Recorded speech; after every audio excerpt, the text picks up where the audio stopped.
What's up everyone, how are you all today? We are back with another blazing Naruto story.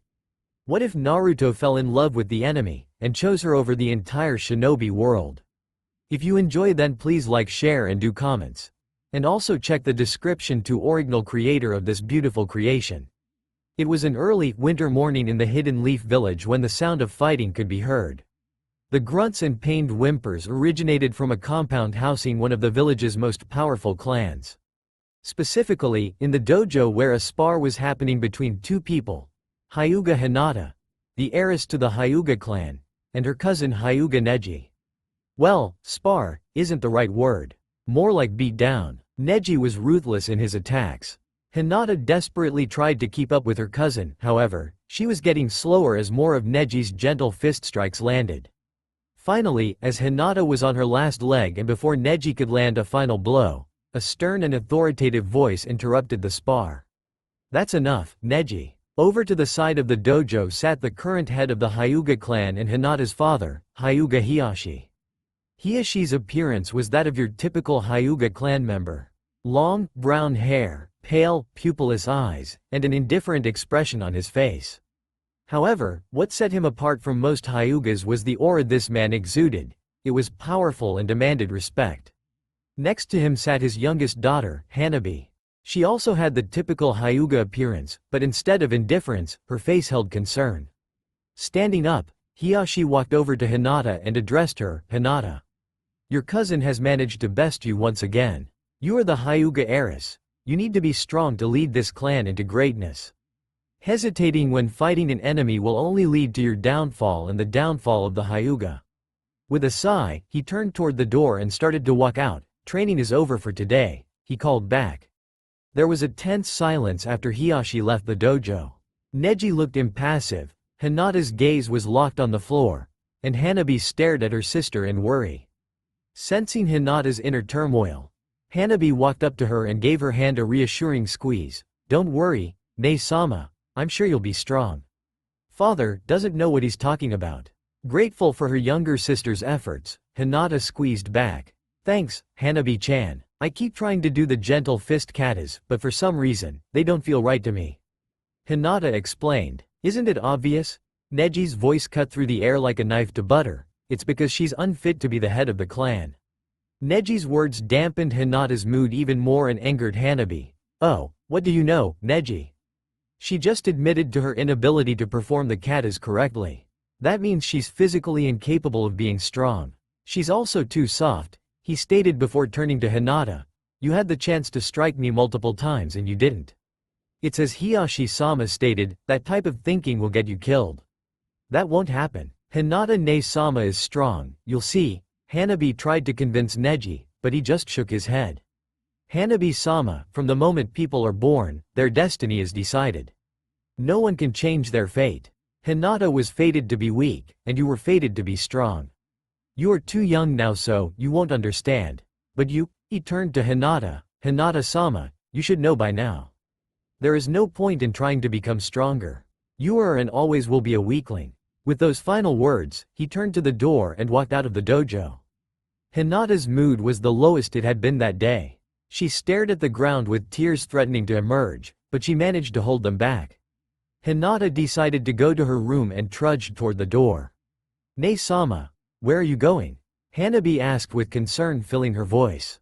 "Oh, I'll just be in my room. I'll be fine, Hanabi-chan," she replied with a smile that didn't reach her eyes.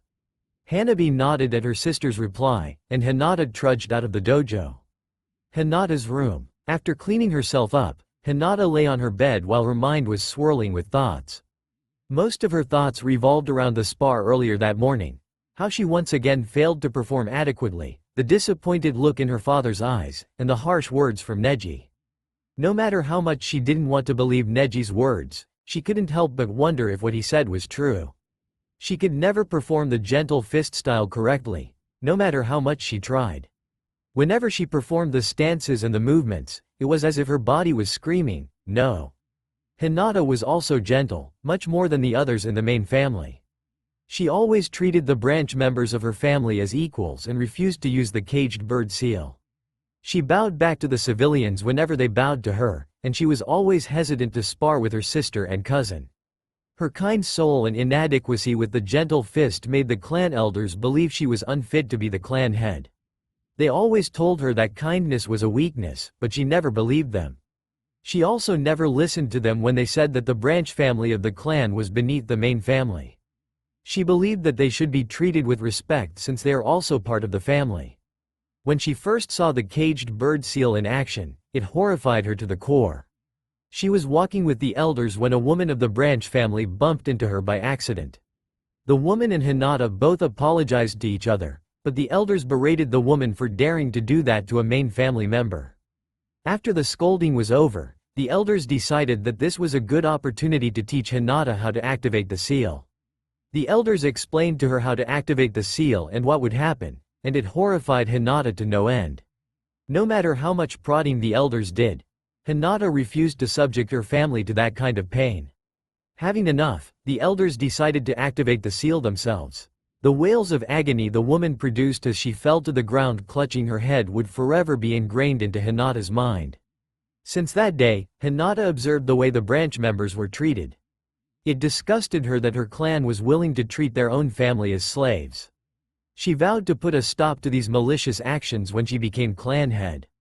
From what she observed, she, her sister, her father sometimes, and her mother were the only people who treated the branch members with any hint of kindness. The thought of her deceased mother, Hitomi, dampened Hinata's mood even more. She would always comfort her whenever she was feeling down and was also who she received her kind nature from.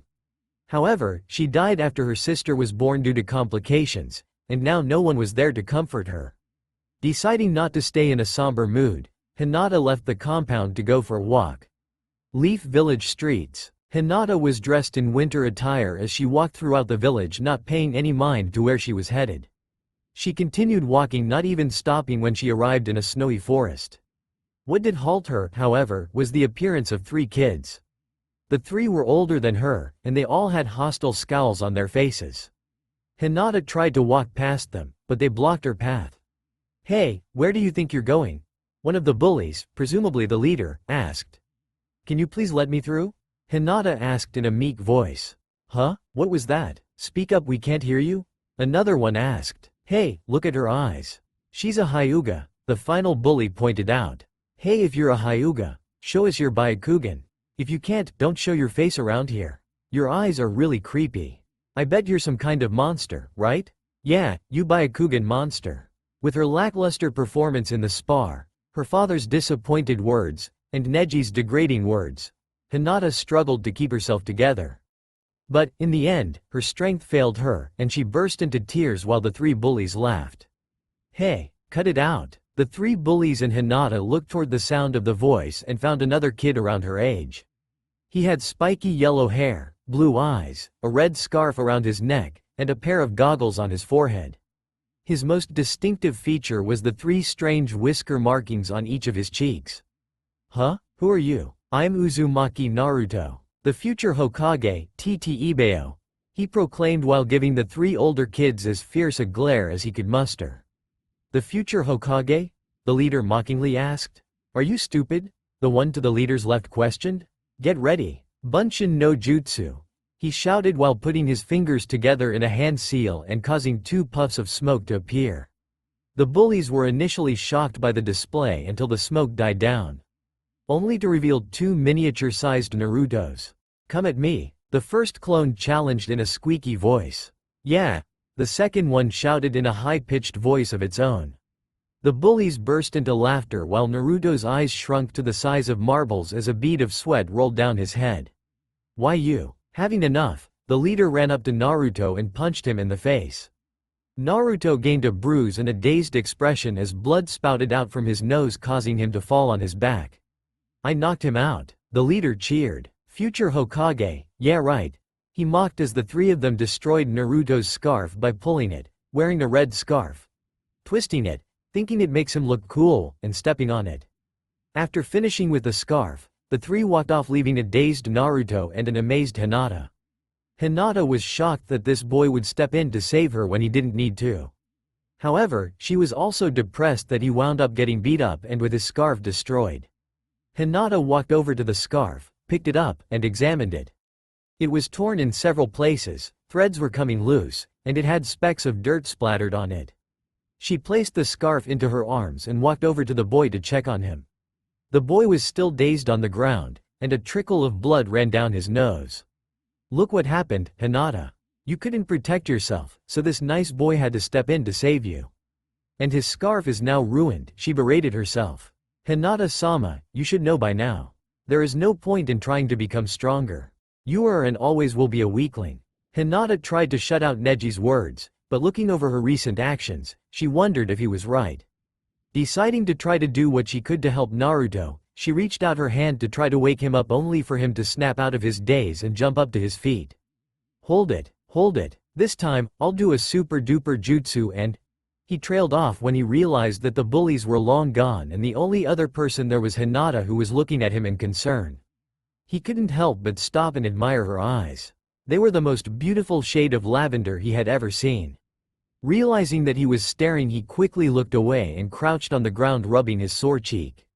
"Ow," he muttered. She knelt beside him. "Are you okay?" "Yeah, I'm fine," he grumbled. Noticing her eyes again, he asked, "You're a Hyuga, right?"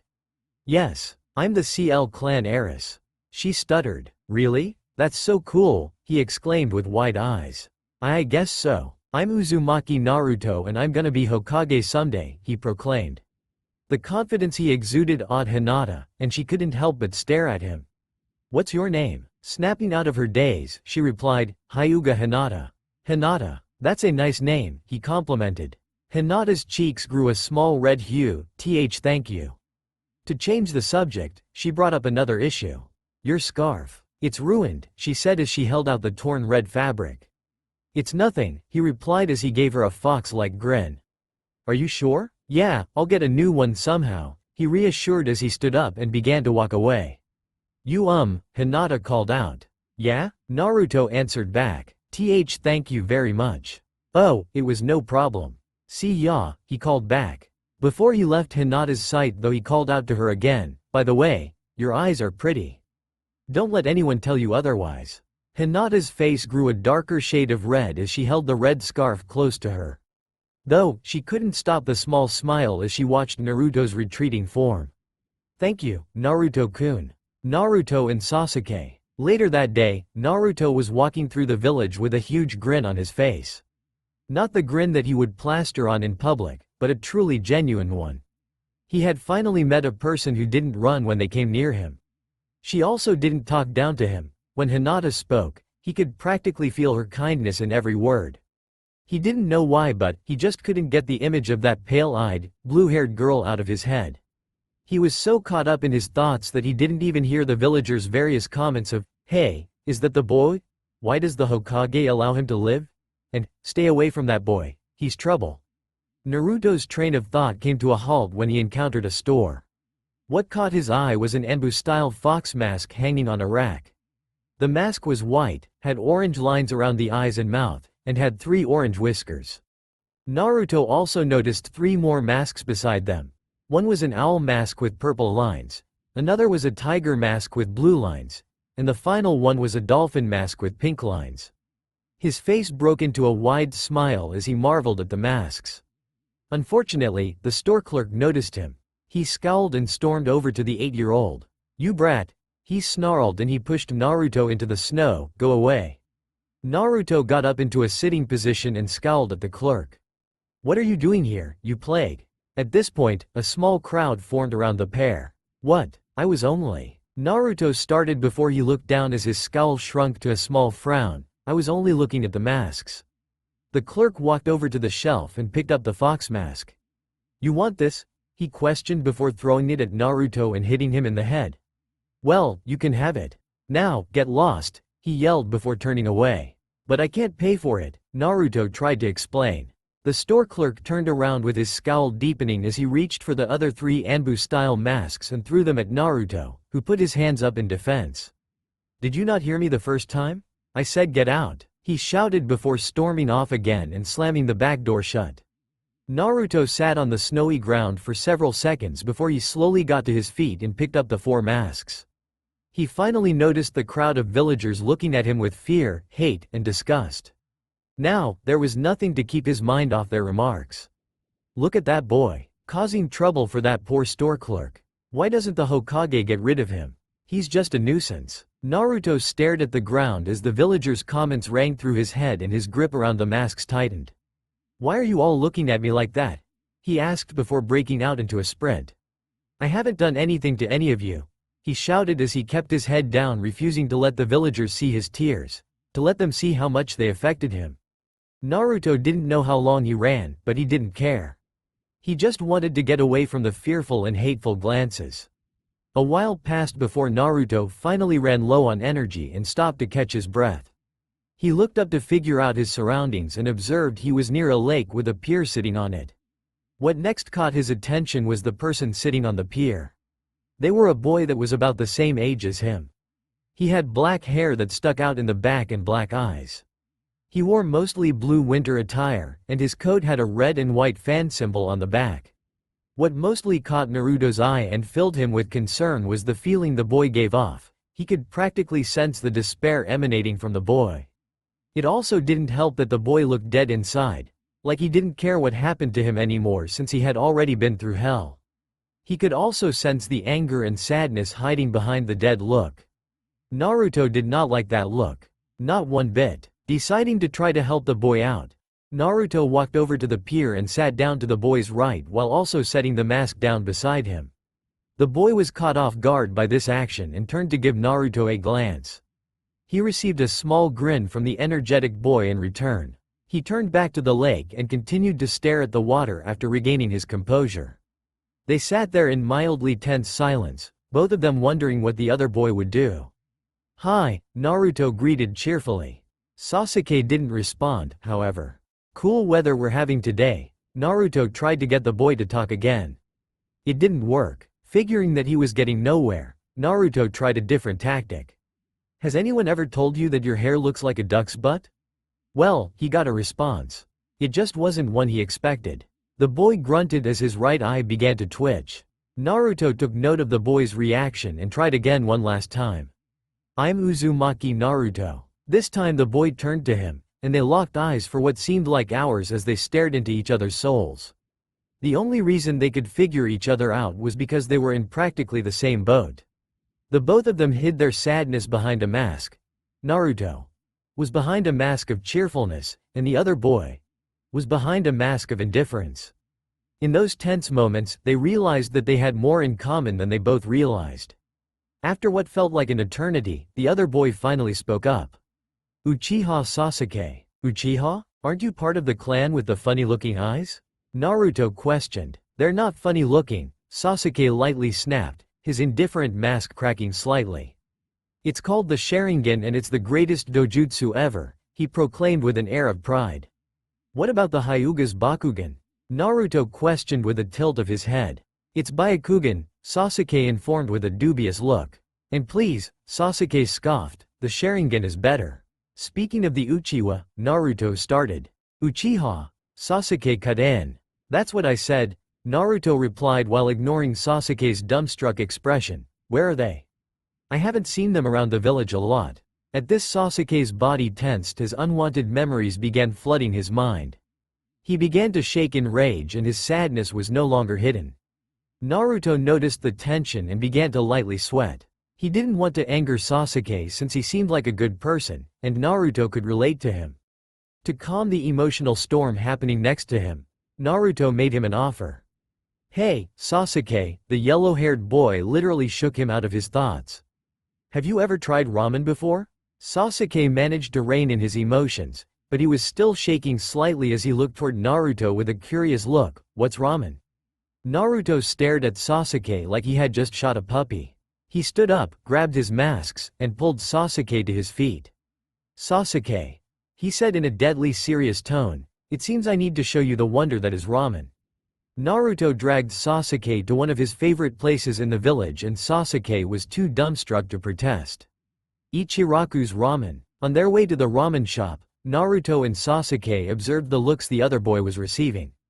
Naruto received looks of fear and hate while Sasuke received looks of pity and adoration, which both boys ignored. They also took note of some of the villagers who gave them surprised expressions. Some even became distracted and ran into various lampposts, walls, and other villagers. This continued until they finally reached their destination. The first thing Sasuke noticed when they arrived at the Ichiraku's ramen was the delicious aroma that assaulted his nose. It sort of reminded him of the home-cooked food that his mother used to make. He looked behind the counter and saw that there was an old gray-haired man behind the counter with a striped hat and a white apron. Next to him was a girl older than him and Naruto with brown hair who also wore the same attire as the old man, only she had a white cloth wrapped around her head. "Hey, Tsuchi-Gigi, Ayame-chan." Naruto greeted. "Oh, Naruto-kun, how are you doing?" Ayame greeted cheerfully. "I'm doing great, Ibeo." Naruto answered with a wide grin before gesturing to Sasuke. "This is Uchiha Sasuke." "Ah, nice to meet you Uchiha Sasuke," Tsuchi addressed Sasuke. He slightly bowed his head in greeting before turning to Ayame. He was caught off guard when he found her giving him a once-over with an intense gaze. Sasuke began to sweat. It was as if the girl was a judge, and he was on trial. After a moment, Ayame gave him a nod. "All right. You're okay in my book." Sasuke breathed a sigh of relief. "So, Naruto, what will you be having?" "I take a large bowl of miso ramen." Naruto ordered as he sat on one of the stools and placed his masks next to him. "What do you want, Sasuke?" "I'll have what he's having in a regular size," Sasuke replied, following Naruto's actions, as Ayame and Tsuchi got to work making the ramen. "So, what's so great about ramen?" Sasuke asked. "What's so great about ramen?" "Everything," Naruto proclaimed. "The noodles. Delicious, the toppings. Divine, and don't get me started on the broth. Ramen is the food of the gods." Naruto exclaimed while Sasuke just stared at him and Tsuchi and Ayame chuckled. "I think you might have an addiction," Sasuke deadpanned. "What? No, I don't," Naruto replied. "Do you even know what that word means?" Sasuke questioned with a raised eyebrow. "I can guess," Naruto muttered while rubbing the back of his head. "Never mind," Sasuke sighed. "Where did you get those masks?" he asked and gestured to the mentioned objects. "Oh, I saw them in a store." Naruto picked up the fox mask and showed it to Sasuke. "I didn't think I could afford it, but the store owner, just gave them to me." Naruto trailed off at that last part, and Sasuke grew curious. "What's that supposed to mean?" he asked. "He threw them at me and told me to get lost. I don't really want to talk about it," Naruto muttered in a low voice. The contrast against the whiskered boy's previous demeanor threw Sasuke for a loop.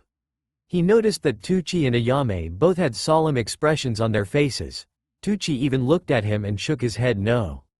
Sasuke got the message and dropped the subject. A few minutes of menial conversation passed when their respective bowls of ramen were set down in front of them. Naruto broke apart his chopsticks and proceeded to inhale the ramen. Sasuke watched the spectacle in both awe and disgust. He finished his bowl in just about 1 minute, much to Sasuke's astonishment, and ordered another bowl.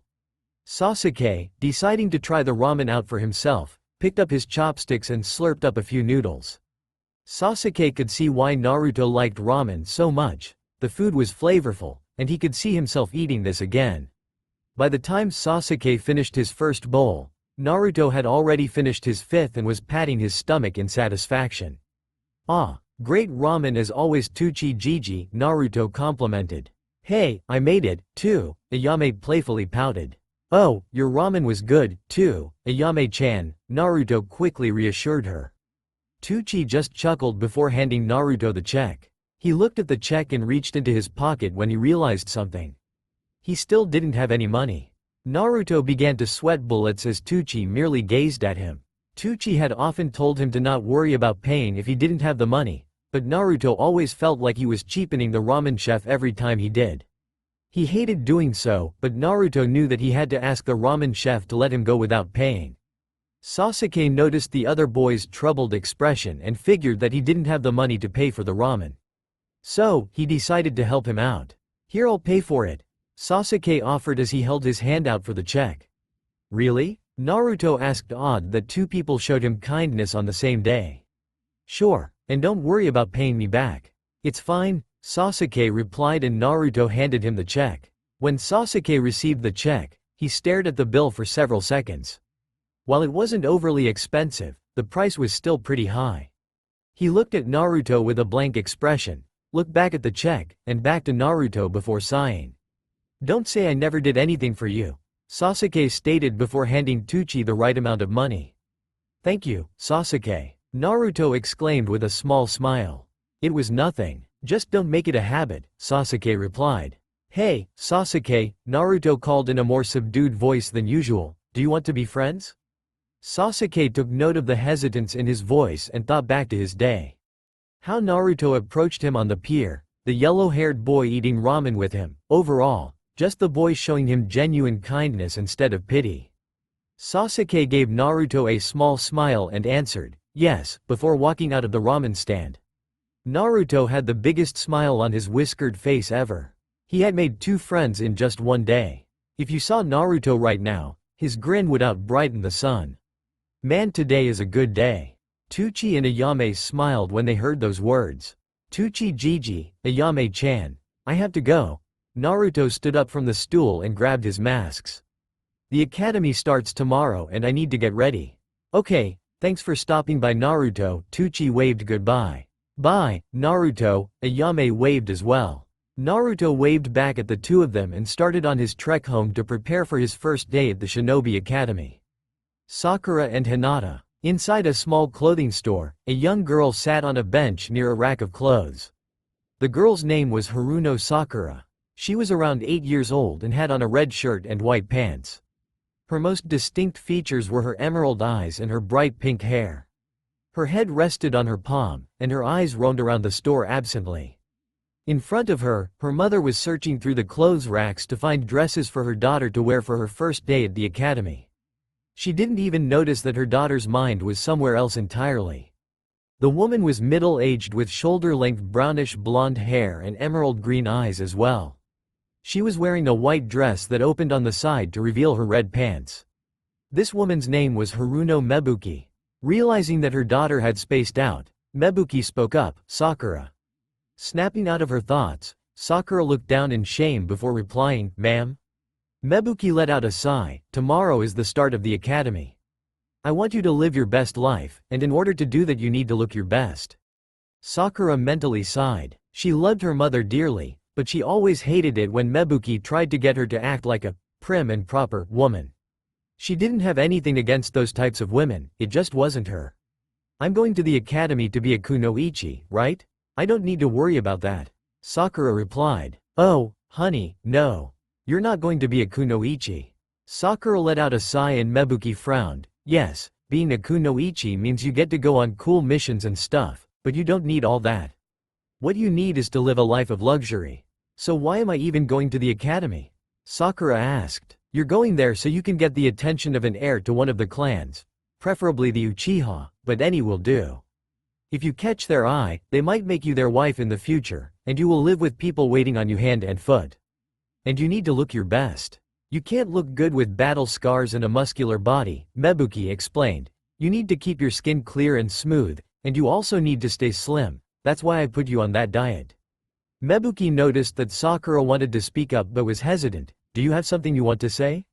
"I was actually hoping that I could become a kunoichi," Sakura finally spoke up. Mebuki frowned at her daughter's admittance. "Baby, I already told you that you're not going to become a kunoichi." "But being a kunoichi is awesome," Sakura protested. "I mean, look at all the amazing kunoichi out there.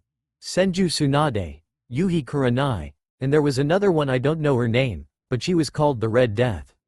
Those are all wonderful women and I want to be just like them."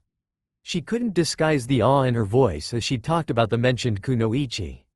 Mebuki began to lose her patience. "Sakura, you are not going to become one of those barbaric excuses for women." Hearing her name caused Sakura to tense, but she still pressed on. "But, Mom." Sakura. Further argument from Sakura was cut off when her mother raised her voice. "Sakura." Mebuki started as her eyes bore into Sakura's. "As long as you are my daughter you are not becoming a ninja. Do you understand?" Sakura lowered her head in defeat. "Yes, Mom," she answered. "Good." Mebuki's eyes softened. "Sakura, I only want the best for you. You know that, right?" When Sakura didn't respond, Mebuki sighed and went back to searching for dresses. While her mother did so, Sakura found her eyes landing on the exit, and an idea formed in her head. Do it, a black and white apparition that resembled Sakura stated from within her mind. This was her inner self, inner Sakura. Ah, this one looks nice. Mebuki pulled out a green and red dress that caught her eye. The green will really bring out your eyes. What do you think, Sakura? She turned back to her daughter only to see that she wasn't there. Sakura? She looked around and found that she wasn't anywhere in the store either. Worry gripped Mebuki's heart, and without even putting the clothes back, she rushed out the door to look for her wayward daughter. Leaf Village streets. Sakura had spent the past few minutes aimlessly wandering around the streets of the Leaf Village. She had no destination in mind, she just wanted to get away from her overbearing mother. Sakura's desire to be a kunoichi had always been a source of conflict between Sakura and Mebuki. Sakura had often heard stories about the great kunoichi of the Hidden Leaf, and they inspired her to become a great kunoichi herself. Her mother, however, greatly opposed Sakura's dream. Mebuki never respected the kunoichi for willingly entering such a dangerous profession. She believed that it was a job only men should do and was adamant about her daughter not joining the ninja corps. The only reason Mebuki let Sakura join the academy was so she could get closer to a clan heir and in turn, have a higher chance of wooing them. Sakura never understood her reasoning. Her dad, Haruno Kazashi, who sadly, was no longer with them, encouraged her dream, so why couldn't her mom? Sakura was literally knocked from her thoughts when she ran into someone, and they both fell to the ground. The pinkette rubbed her sore rear and looked up at who she bumped into. It was a girl about her age. She had midnight blue hair and lavender pupilless eyes. Sakura realized that this girl was a Hyuga. Oh, I'm sorry. Sakura quickly apologized and rushed to help the girl up. The Hyuga was one of the Leaf Village's most prominent clans. Upsetting them was never a good idea. Crap, please don't scream my head off.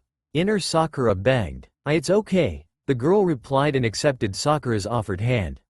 Sakura was a little baffled at the girl's demeanor.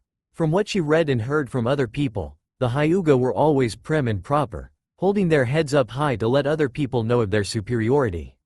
Yet this girl was the complete opposite. She seemed very meek and closed off. Sakura hummed. You're a Hyuga, right? She asked the girl. No, duh. Her inner self mocked, but she ignored it. The brunette nodded her head, and Sakura continued.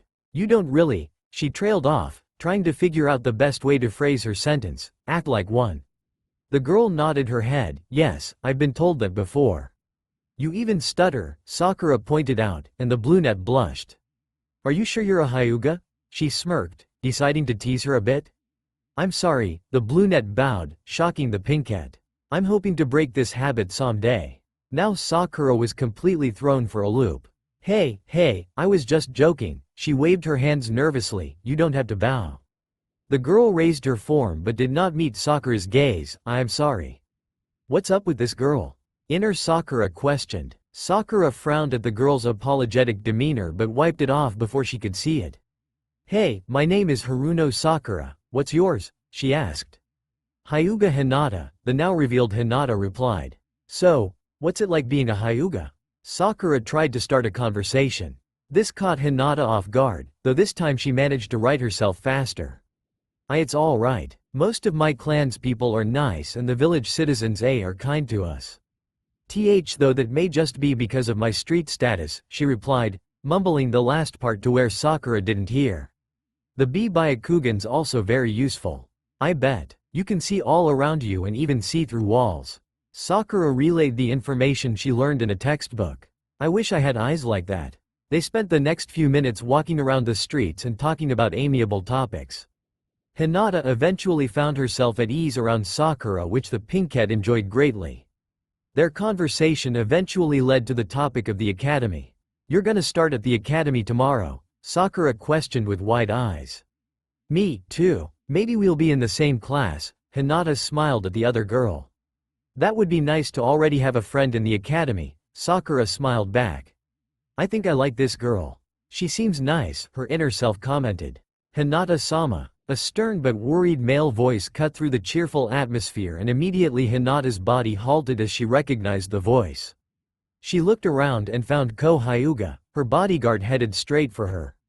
The worried look on his face made Hinata feel guilty for walking out without telling anyone where she was going. "Hinata-sama." Ko rushed over to kneel in front of her and check over the clan heiress, all the while ignoring the pink cat beside her.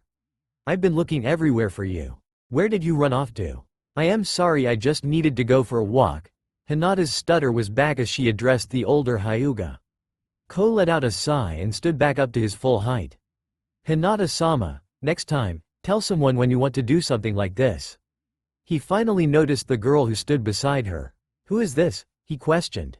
"This is Haruno Sakura," Hinata introduced her friend. "She's going to join the academy tomorrow just like me." "Hinata-sama, you are the clan heiress. You mustn't associate yourself with commoners," Ko advised with a stern gaze. Hinata nodded but looked down so Ko couldn't see her frown. "There's the typical Hyuga," inner Sakura muttered, and Sakura agreed. "Come on, Hinata-sama." Ko grabbed her hand and led her away. "We must get back to the estate to prepare you for tomorrow." Hinata did not resist as Ko led her to the Hyuga compound, but she did turn to look at Sakura one last time.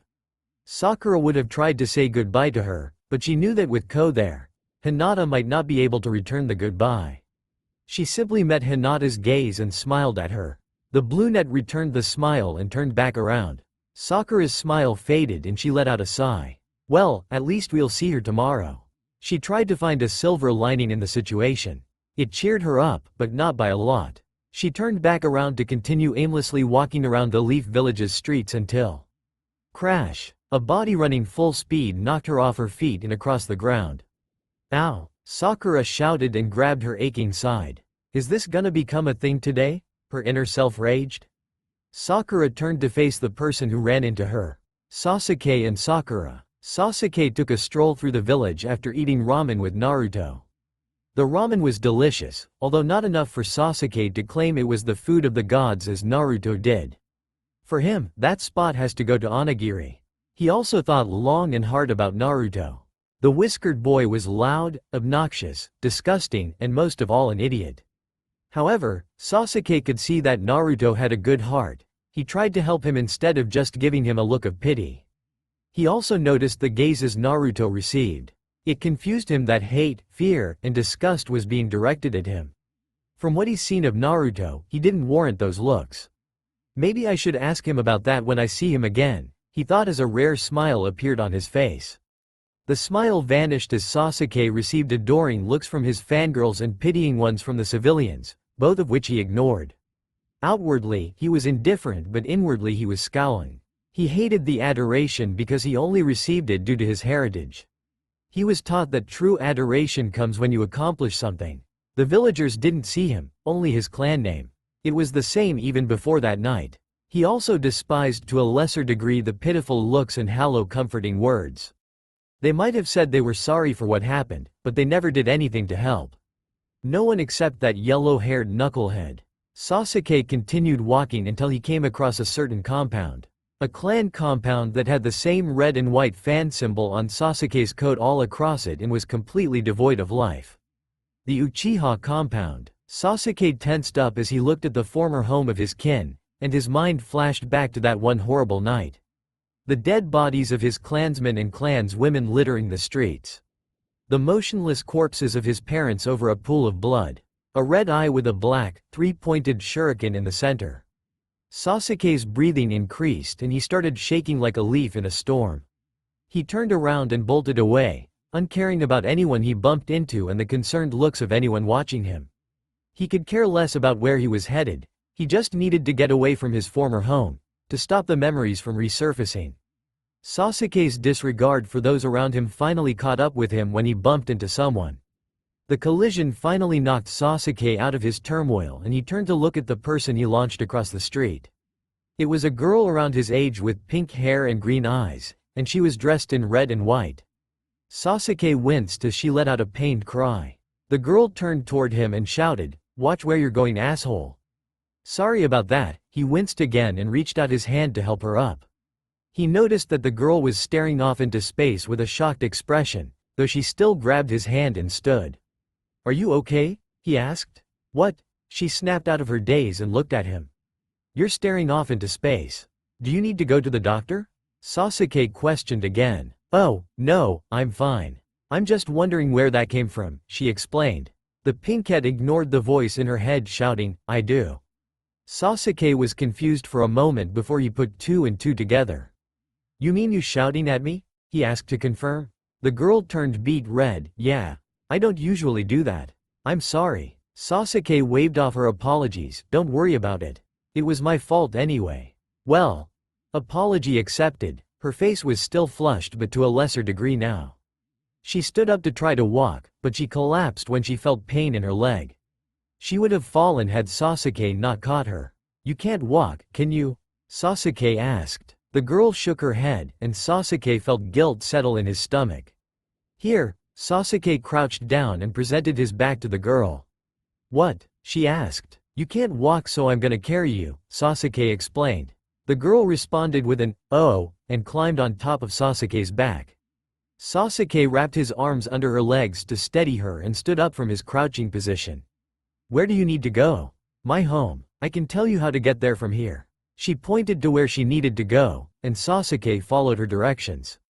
"This feels strangely familiar," Sasuke thought absently but shook his head. "Hey, what's your name?" the girl asked. Sasuke winced. He knew this question was coming, but he still dreaded what would happen next. "Uchiha Sasuke." "Uchiha?" He prepared himself for the inevitable screech of Sasuke-kun tilde. Doubly so since she would be screeching it right in his ear. To his utter shock, the girl just responded, "I'm Haruno Sakura." Sasuke stopped walking and half turned his head to Sakura. The pinkette was baffled at the shocked expression on his face. "What? Thank you, God," he whispered in relief. "What?" Sakura was now even more baffled. "If you turned out to be another one of my fangirls, I was fully prepared to drop you and make a run for it," Sasuke responded in an even tone. "Are you serious?" Sakura couldn't believe what she was hearing. "I am dead serious," Sasuke's tone reflected his words. "Well, I have more respect for myself than that, so you better be glad I'm not one of them," Sakura responded in a haughty voice to mask the uneasiness she felt. "You didn't have to tell me that once," Sasuke stated and continued walking. "Are your fangirls really that awful?" Sakura questioned, idly pointing in the direction that Sasuke needed to go. Instead of answering verbally, Sasuke tilted his head in one direction, and Sakura looked to where he indicated. She found a group of 3 girls the same age as them shooting venomous looks at her. Sakura scowled and snapped at them, "What are you looking at?" The 3 quickly scrambled away in fright, and Sakura hummed in approval. "Are you sure you don't act like this often?" Sasuke asked. Sakura again realized what she had done, and tried to hide her red face behind Sasuke's back. "I swear I don't know where this is coming from," she insisted. As Sasuke continued to carry Sakura toward her house, they continued to chat with each other.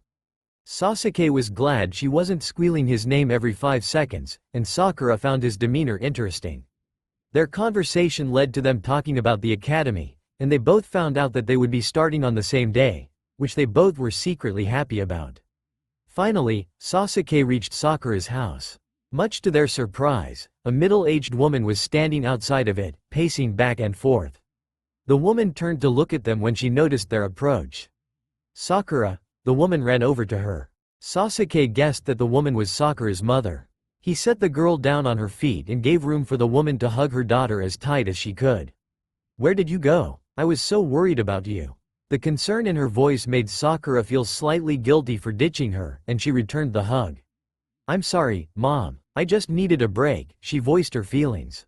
Mebuki let out a sigh and locked onto Sakura with a stern gaze. "I was about to get the ninja involved. Don't do that again." "Yes, ma'am," Sakura replied, and her mother nodded. Mebuki turned her head to face the boy who had carried her daughter here and realized with a start that it was Uchiha Sasuke. "Uchiha-sama." The woman bowed in greeting, so she didn't notice the annoyed look on Sasuke's face. "Thank you so much for bringing my daughter back home."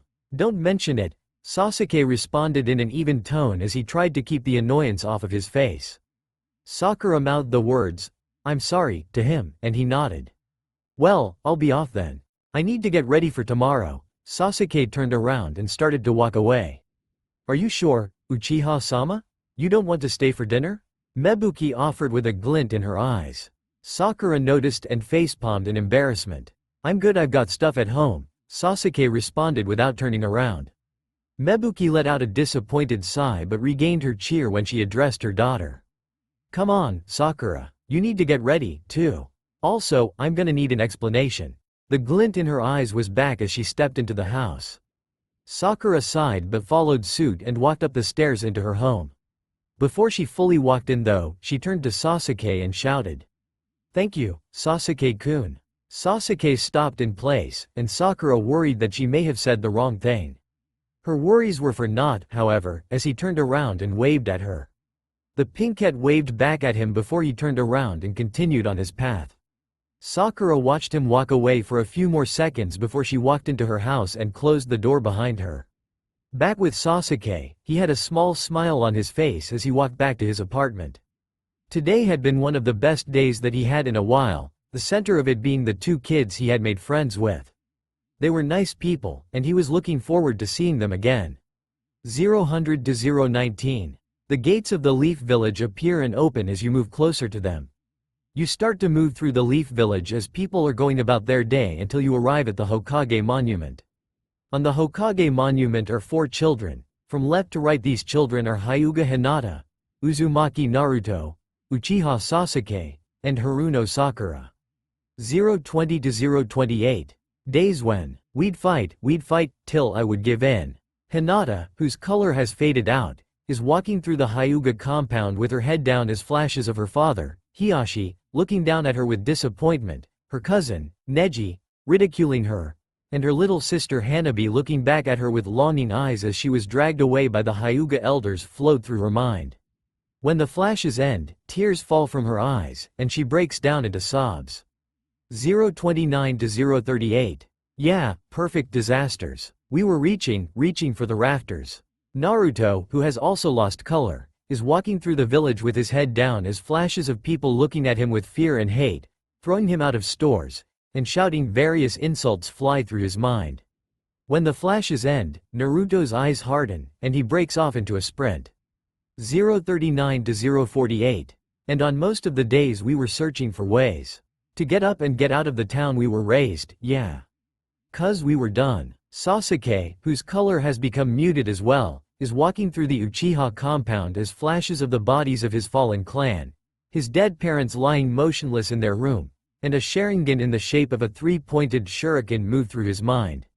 When the flashes end, Sasuke scowls at the ground and clenches his fist. 049 to 057. I remember, we were sleeping in cars, we were searching for Oz. We were burning cigars with white plastic tips, till we saw the sun. And we said crazy things like, Sakura, whose color has faded, too, is walking through her house as flashes of young girls bullying her, her mother gazing down at her with hidden in disappointment, and her staring at a picture of her father run through her head. When the flashes end, Sakura punches a wall making it crack slightly. 058 to 107. I refuse to look back thinking days were better. Just because they're younger days.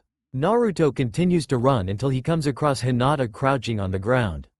Hinata looks up at Naruto meeting his bright blue eyes with her pale, tearful ones. They start to regain color as Naruto smiles and holds out to Hinata, who smiles slightly as her tears dry up. 108 to 115. I don't know what's round the corner. Way I feel right now, I swear we'll never change. Sasuke continues walking until he comes across Sakura next to a slightly cracked wall. Sakura looks at him meeting her lime green eyes with his dark onyx eyes. They, too, regain color as Sakura smiles and holds her hand out to Sasuke, who gives her a small smile in return. 304 to 323. Back when we were kids. Swore we would never die. You and me were kids. Swear that we'll never die. A split view of Hinata taking Naruto's hand and Sasuke taking Sakura's hand is shown. Both pairs of kids are running through the village.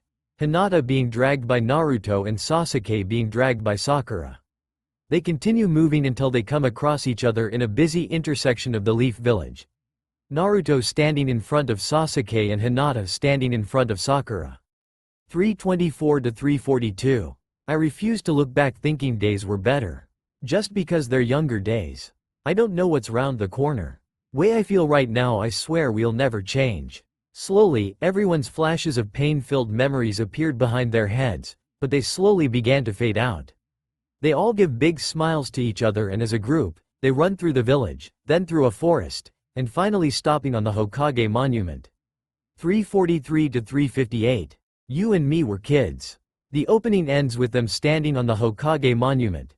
Hinata with a small smile, Naruto with a large grin, Sasuke with a small smirk, and Sakura with a huge smile. The backs of the kids are shown as the sun shines over all four of them. Hyuga Hinata struggled to stop herself from fidgeting as she walked to the ninja academy. Despite being excited, her nervousness refused to go away. She knew how big of a step this was toward her career as a kunoichi and subsequently becoming a strong leader of the Hyuga. It was the first day at the academy, so she wanted to make a good impression. She also thought back to her first friends, which brought a smile to her face. The yellow-haired Uzumaki and the pink-haired Haruno were her first real friends, and she hoped that she would see them again soon. Although, due to her status, she might not be able to. Her fellow clan members, especially the elders, instructed her that as the clan heiress, she shouldn't associate herself with commoners. She had to hold back a frown every time they gave her lectures on the proper behavior of a Hyuga, which often consisted of displaying arrogance toward everyone who wasn't of noble status. Hinata planned to change the Hyuga clan when she became clan head, and this was the first step towards achieving her dream. She would do her best to face the incoming adversity with her head held high. That is if she could raise her head up. Hinata-sama? Hyuga Ko called from beside her. Hinata almost jumped from the call but still answered, "Yes, Ko-san?" "You're fidgeting," he pointed out. Hinata dropped her hands by her sides with a red face. "You're nervous, aren't you?" "Sorry, Ko-san," she mumbled with a down expression. "Oh no. It's all right," he reassured as he placed a hand on her shoulder. "It's your first day at the academy. I'd be concerned if you weren't nervous." "Really?" she asked as she looked up at him. "Yes. Being nervous means that you want to do well. But you can't let that nervousness control you," Ko explained before giving Hinata a barely noticeable smile. "Everything will be fine, Hinata-sama." After thinking it over for a few moments, Hinata realized that Ko was right. "Thank you, Ko-san." The man nodded in reply and Hinata stood with more confidence.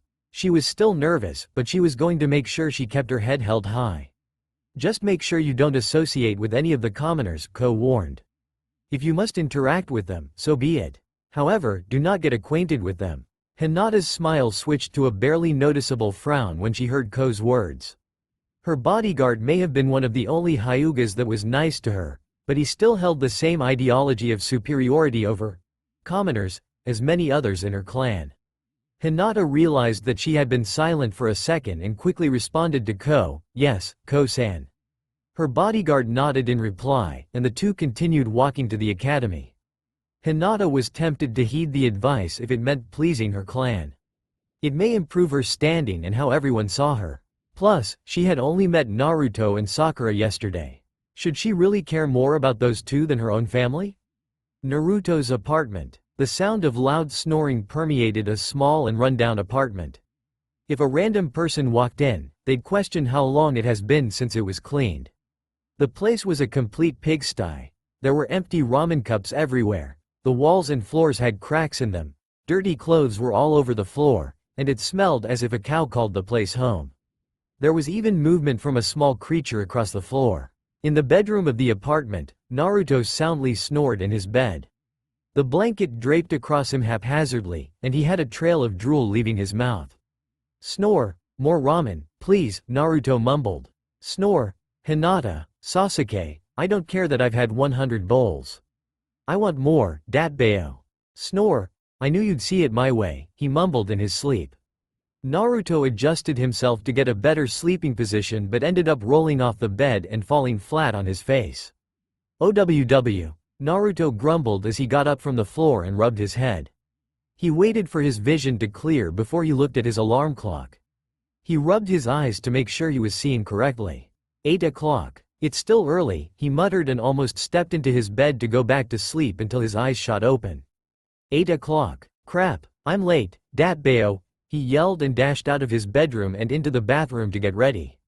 Several minutes later, Naruto rushed out of his bathroom, back to his bedroom, and finally into the kitchen. He looked through the cupboards to find breakfast and he pulled out an instant ramen cup. It wasn't healthy, but it was all he had. He fixed the ramen, placed the cup in the microwave, and stood staring at the cooking food. Come on, I can't be late on the first day. Man, I hate waiting 3 minutes for ramen, he grumbled. When the ramen finally finished, he opened the microwave and waited another minute for it to cool down. He would have picked it up right then and there, but the last time he did he burned his hand. When the ramen finally cooled down, Naruto snatched it up and sprinted out the door. He ran all the way to the academy, ignoring the glares and whispers from the civilians while managing not to spill any ramen. Sasuke's apartment. When Sasuke woke up, he was surprised to realize that he didn't have nightmares again. Instead, he dreamt of Naruto, Sakura, and him training in a forest. The three of them were having target practice with kunai and shuriken. Naruto missed every shot, Sakura hit a few of them, and Sasuke landed every one. They had finished another round, and his two friends were congratulating him when his alarm sounded off. He wondered why he didn't have his usual nightmares, but he decided to figure it out later. Right now, he had more important things to worry about. After cleaning himself up, getting dressed, and eating breakfast, Sasuke started his trek towards his clan's compound. He was going to the academy, but he needed to make a stop first. After several minutes of walking, Sasuke stood in front of the Uchiha compound and gazed at the Uchiha fan on the arch above the entrance. He clenched his fist as horrible memories resurfaced from that night, which only served to stoke the fire that was his anger. Sasuke didn't say anything, simply staring at his former home, now devoid of life. He might have said something, but he wondered if he even needed to. There was no one around, and wherever his kin were in the afterlife, they most likely knew of his thoughts. He's going to pay. Sasuke internally reminded himself of his vow as haunting red eyes plagued his thoughts. The Nore released a tired and shaky sigh before turning around to walk to the academy. Looking back on it, he wondered how he was even able to stand in front of the compound. Usually, just the sight of it would trigger his shell shock, but he had just stood in front of it, and all he reacted with was a murderous glare and a clenched fist. He wondered if the friends he made yesterday had something to do with it. The thought of Naruto and Sakura brought a barely noticeable smile to his face as he walked down the village streets. Leaf Village streets. Now, remember, Sakura.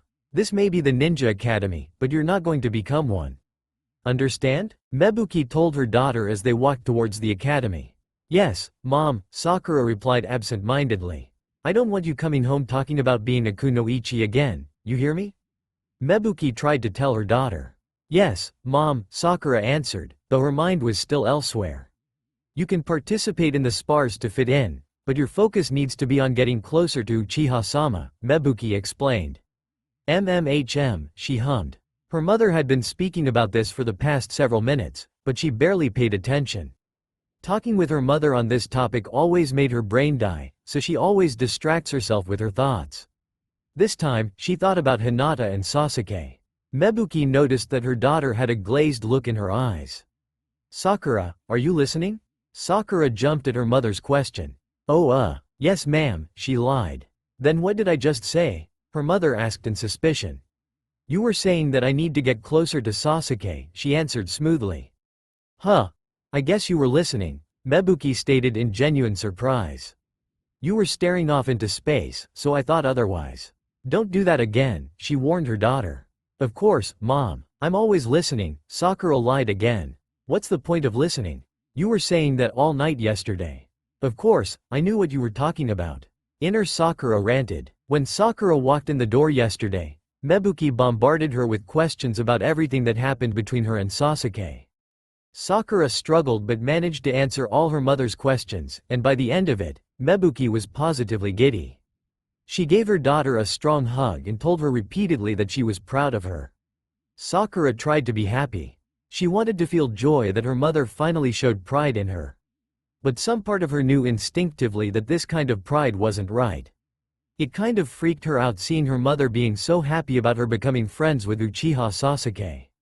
She wasn't going to stop being friends with him, but now she was wary about sharing details of the times she hung out with him.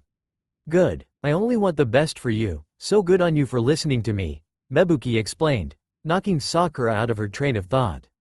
Yes, Mom, Sakura replied. Why are you listening to her? She doesn't know what she's talking about. She wants us to become one of those stuck-up noble women. We're not listening to her, right? Sakura agreed with her inner self-sentiment, but her face didn't change. Ninja Academy. Sakura was the first of the four to arrive in the academy classroom. She noticed that there were other kids present. Some were chatting with each other while others were just sitting and waiting for the first day to start. Sakura chose to sit in one of the front seats after she took in the sight of the classroom. Deciding to pass the time, she looked around at the other kids and potential future shinobi. Of all the kids present, there were only 5 that caught her attention. One was a boy with spiky brown hair and black sunglasses sitting at the back of the classroom. He was dressed in a brown trench coat and a high-collar jacket that left only part of his face exposed. His emotionless expression and the buzzing sounds coming from the small dots flying around him informed Sakura that he was part of the Aburame clan. She involuntarily shuddered at the thought of having bugs inside her body. Another boy, sitting in the middle of the classroom, had short spiky brown hair, slit pupils, and a triangle-shaped marking on each of his cheeks. There was also a small white puppy inside his coat. His feral appearance and canine partner let Sakura know that he was from the Inuzuka clan. Sakura internally cooed at the sight of the adorable puppy. Another kid was a girl with shoulder-length platinum blonde hair and blue pupilless eyes. Her blonde hair and blue eyes gave away that she was part of the Yamanaka clan. Sakura frowned at how pretty she thought the girl was compared to her. Near the back of the class was a boy with black eyes, black hair tied into a spiky ponytail, and a lazy expression. Well, lazy is an understatement. He looked like he would rather do anything else than be here right now.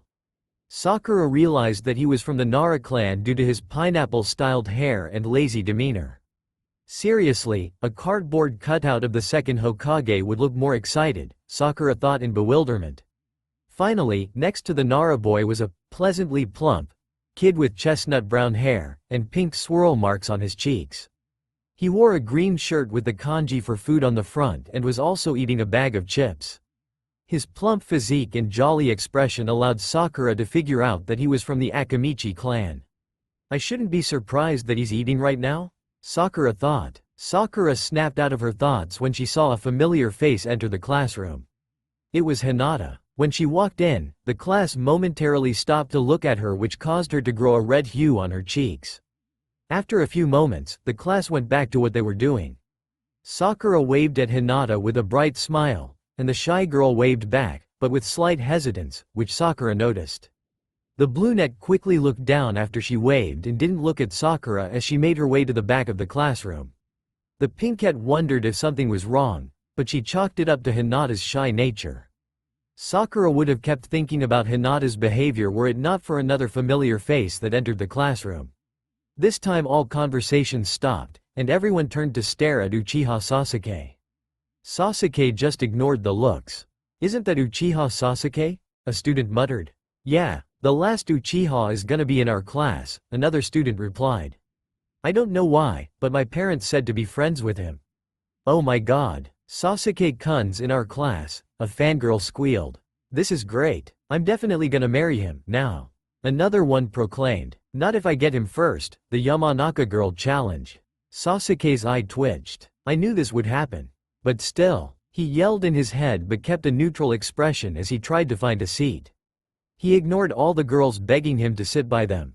Sakura rolled her eyes again. Disgraceful. Boy, am I glad we're not like that, her inner self grumbled. She turned towards Sasuke, who at that same moment turned in her direction.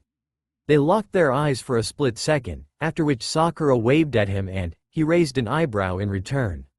Sasuke turned to look at all the girls staring at him with hearts in their eyes, but immediately turned back to Sakura and walked over to where she sat. Sakura was surprised but delighted by the action. Hi, Sasuke, she greeted once he sat down. Hey, Sasuke greeted back.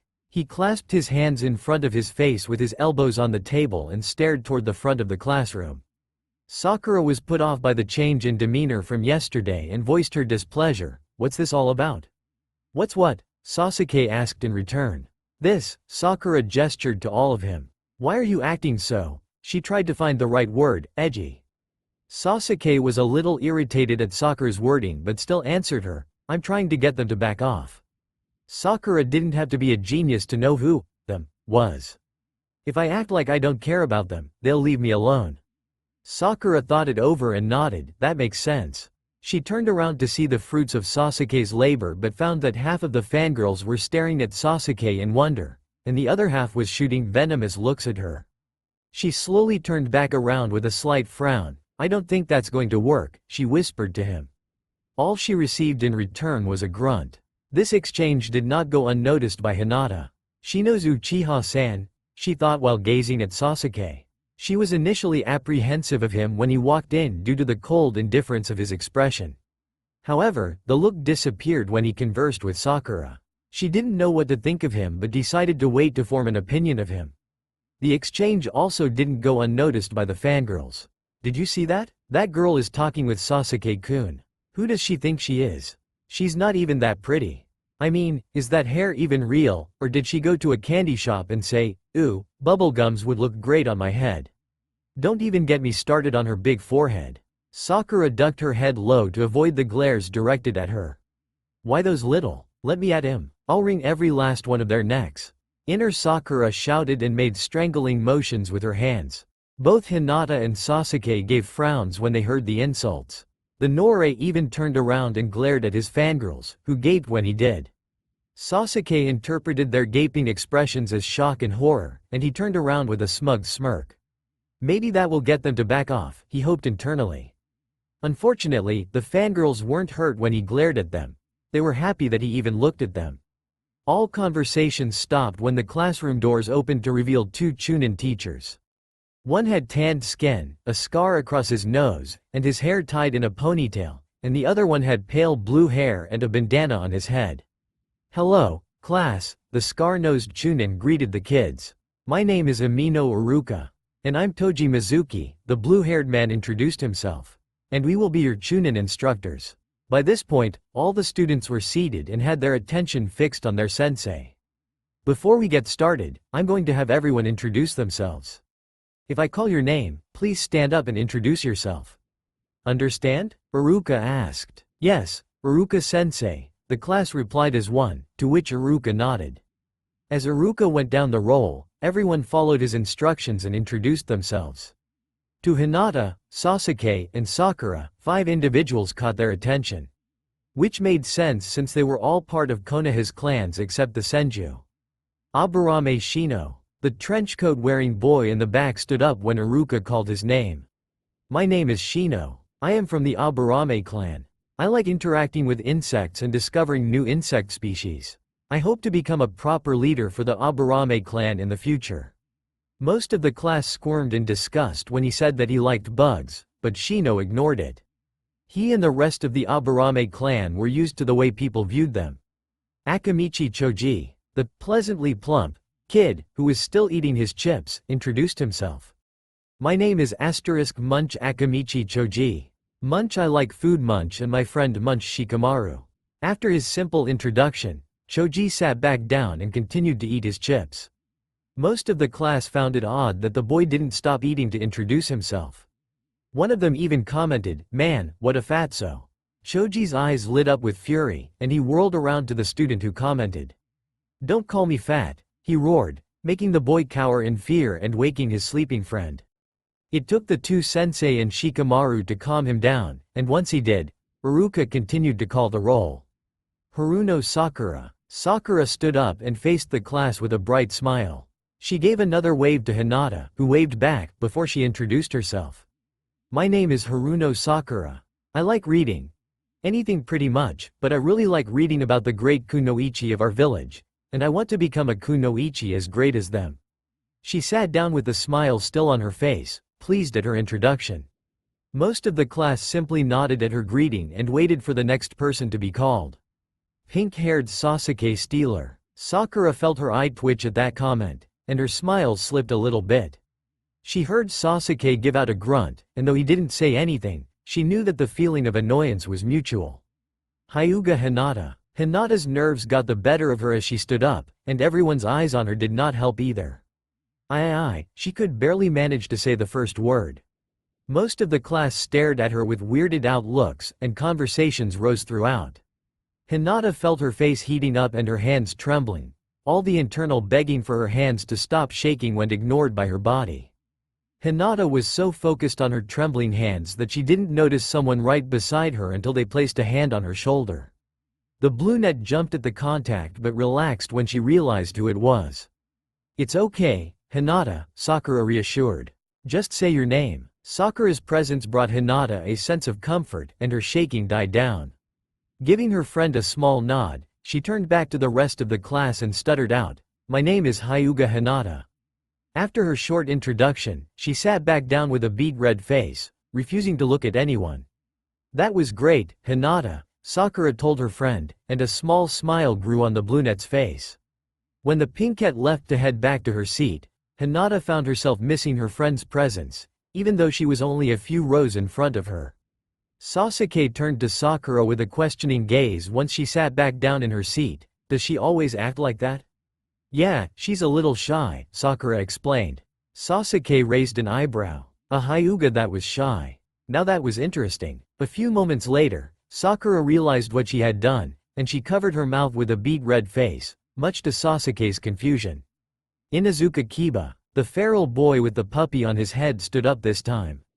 "I'm Inuzuka Kiba, and I'm gonna be the top dog in this class," he proclaimed with a wide grin. "Ain't that right, Akamaru?" the puppy in his coat yipped in response to the prompt. The boys liked the confidence Kiba displayed, while most of the girls didn't take him seriously. In their eyes, Sasuke was always going to be the top dog. Nara Shikamaru. Nobody stood up when the next name was called. "Nara Shikamaru," Iruka called again. Everyone looked around the classroom, wondering where the person Iruka called was. Everyone except Choji. He looked to his side where he found his friend who was asleep on the table. "Hey, Shikamaru," he slightly nudged the boy. Shikamaru released a displeased grunt but still woke up. "What is it, Choji?" he asked his friend as he wiped the drowsiness from his eyes. Or at least he tried to. "You need to introduce yourself," Iruka answered the boy's question, disgruntled. Though he really shouldn't be surprised. The Nara clan were known for their incredible laziness. "Do I have to? It's too troublesome," the boy grumbled. When all he received was a twitching eye from his sensei, he sighed. "Fine," he stood up. "My name is Nara Shikamaru. I don't feel like telling you anymore because it would be too troublesome." With his introduction finished, the Nara sat down and went right back to sleep. Most of the class snickered at the boy, and Iruka could feel his eye twitching madly. He knew that dealing with this kid was going to be exhausting. Uchiha Sasuke. Several squeals of joy came from most of the girls, and Sasuke felt his expression sour. Nevertheless, he continued with his introduction. "My name is Uchiha Sasuke. I don't have a lot to say, but I will become the strongest.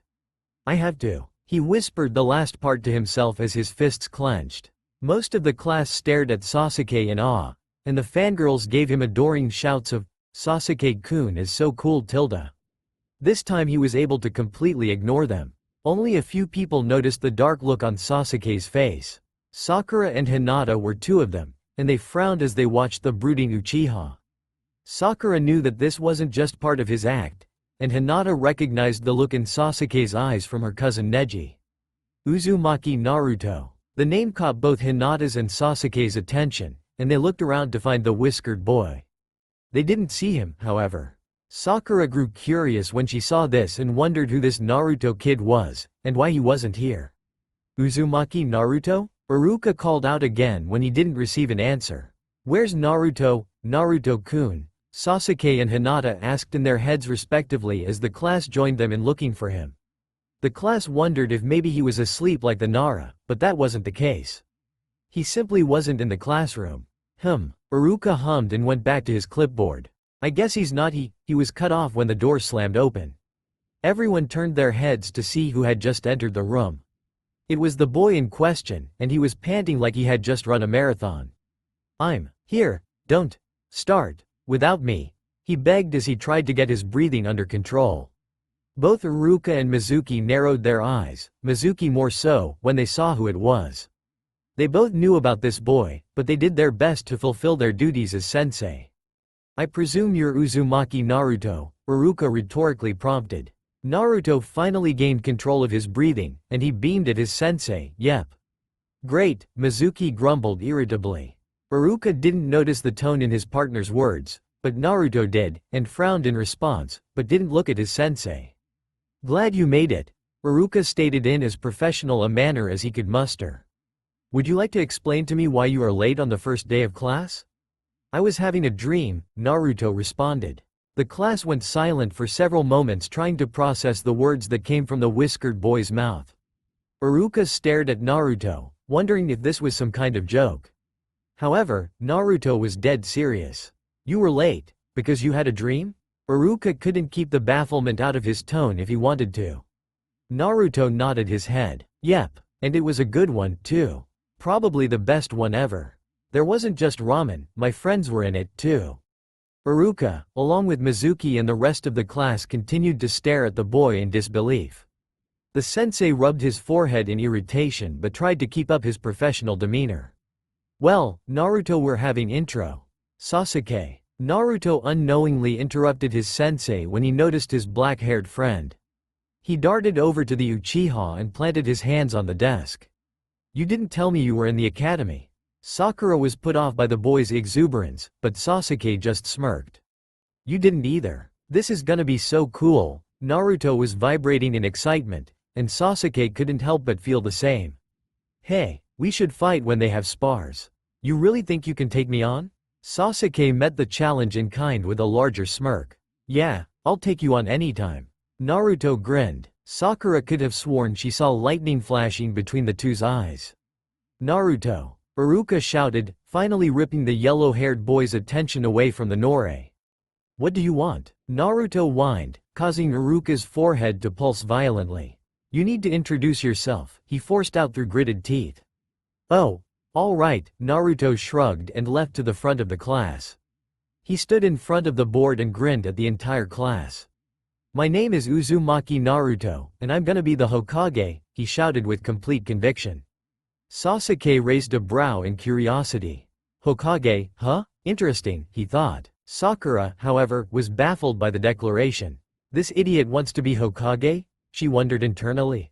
There's no way he's gonna be Hokage, inner Sakura spoke, and Sakura agreed. From what she had seen of him so far, Naruto was nothing more than a ramen-obsessed idiot. Though, Sasuke knows him, and they seem to be good friends. Her thoughts turned pensive. Why is he friends with him? Several beats of silence took over the classroom. Naruto interpreted this as his classmates being stunned at his greatness. That thought pattern was shattered when most of the class burst into raucous laughter. Hokage? This loser Hokage? There's no way that's gonna happen. Similar sentiments echoed across the room as the class continued to laugh. Naruto frowned for a split second, which both Sasuke and Sakura noticed, before he slapped a grin onto his face. So, what? Naruto shouted back, but the class continued to laugh. You're gonna eat those words when the old man's hat is mine. After that, he stormed up the stairs and sat down in the back row, trying and failing to ignore the mocking laughter of his classmates. Sasuke frowned, an action mirrored by Sakura. Okay, class, settle down. Iruka called out, and the class eventually quieted down. Yamanaka Ino. The platinum blonde-haired girl stood up to greet the class. My name is Ino, and I'm from the Yamanaka clan, she stated before turning and pointing at Sasuke. I'm gonna marry you, Sasuke-kun. Billboard brow won't keep you from me forever. She boldly proclaimed to both Sasuke and, indirectly, Sakura, much to their irritation. The other fangirls voiced their displeasure at the blonde's declaration, but she just stuck her tongue out at them. Naruto ignored it all. He was too busy grumbling about stupid classmates who couldn't see greatness if it slapped them in the face. A small voice next to him spoke up. Naruto looked to his left and noticed who he was sitting next to. Hinata?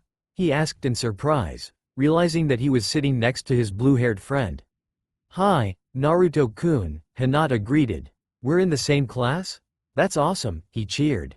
Are really? She asked, surprised that he still wanted to be around her after yesterday.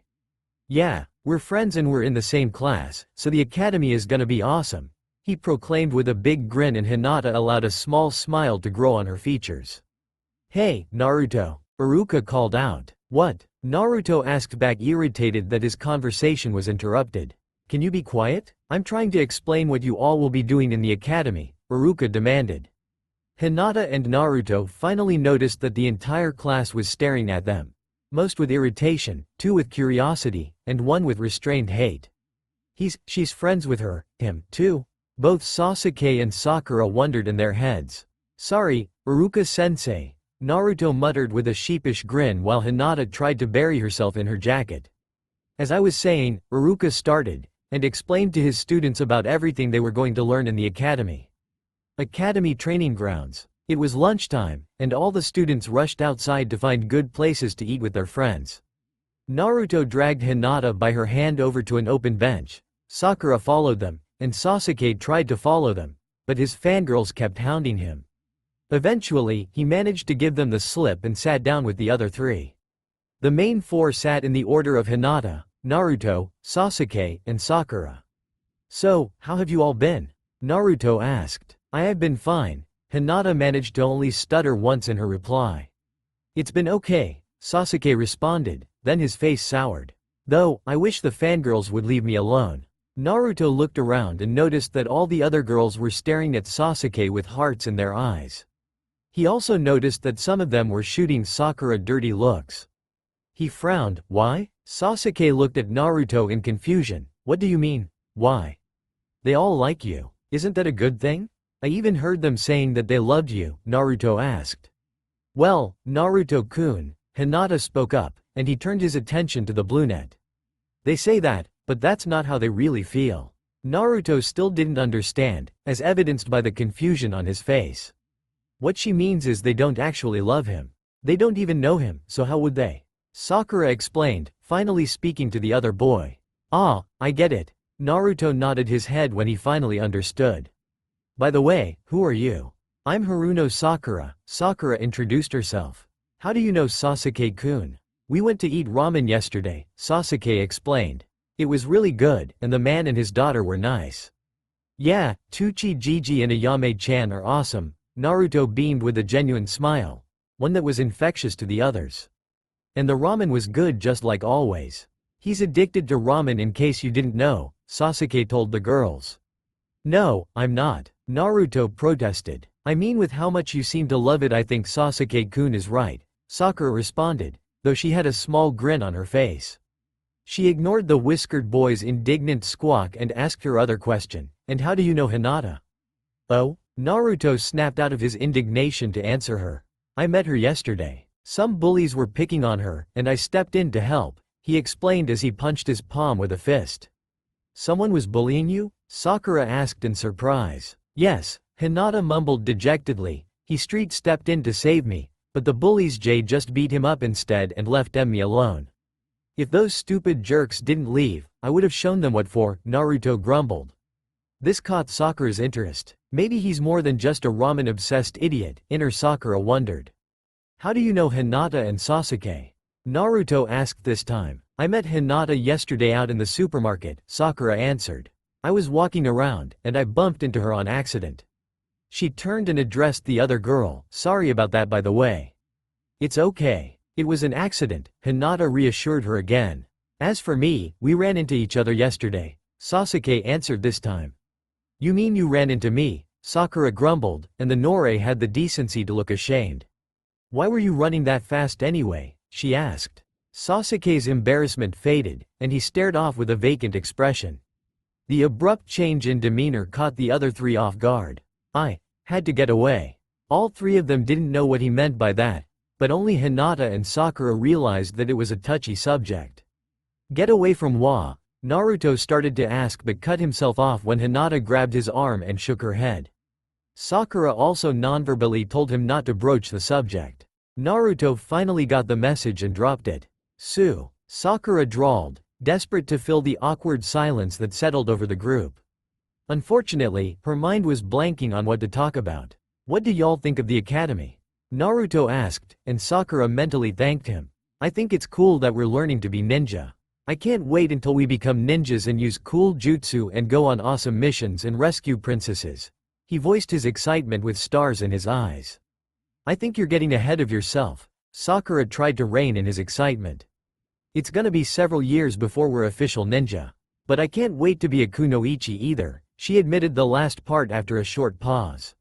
Yeah, that would be pretty cool. Sasuke gave a slight smirk, one that slightly irritated Naruto.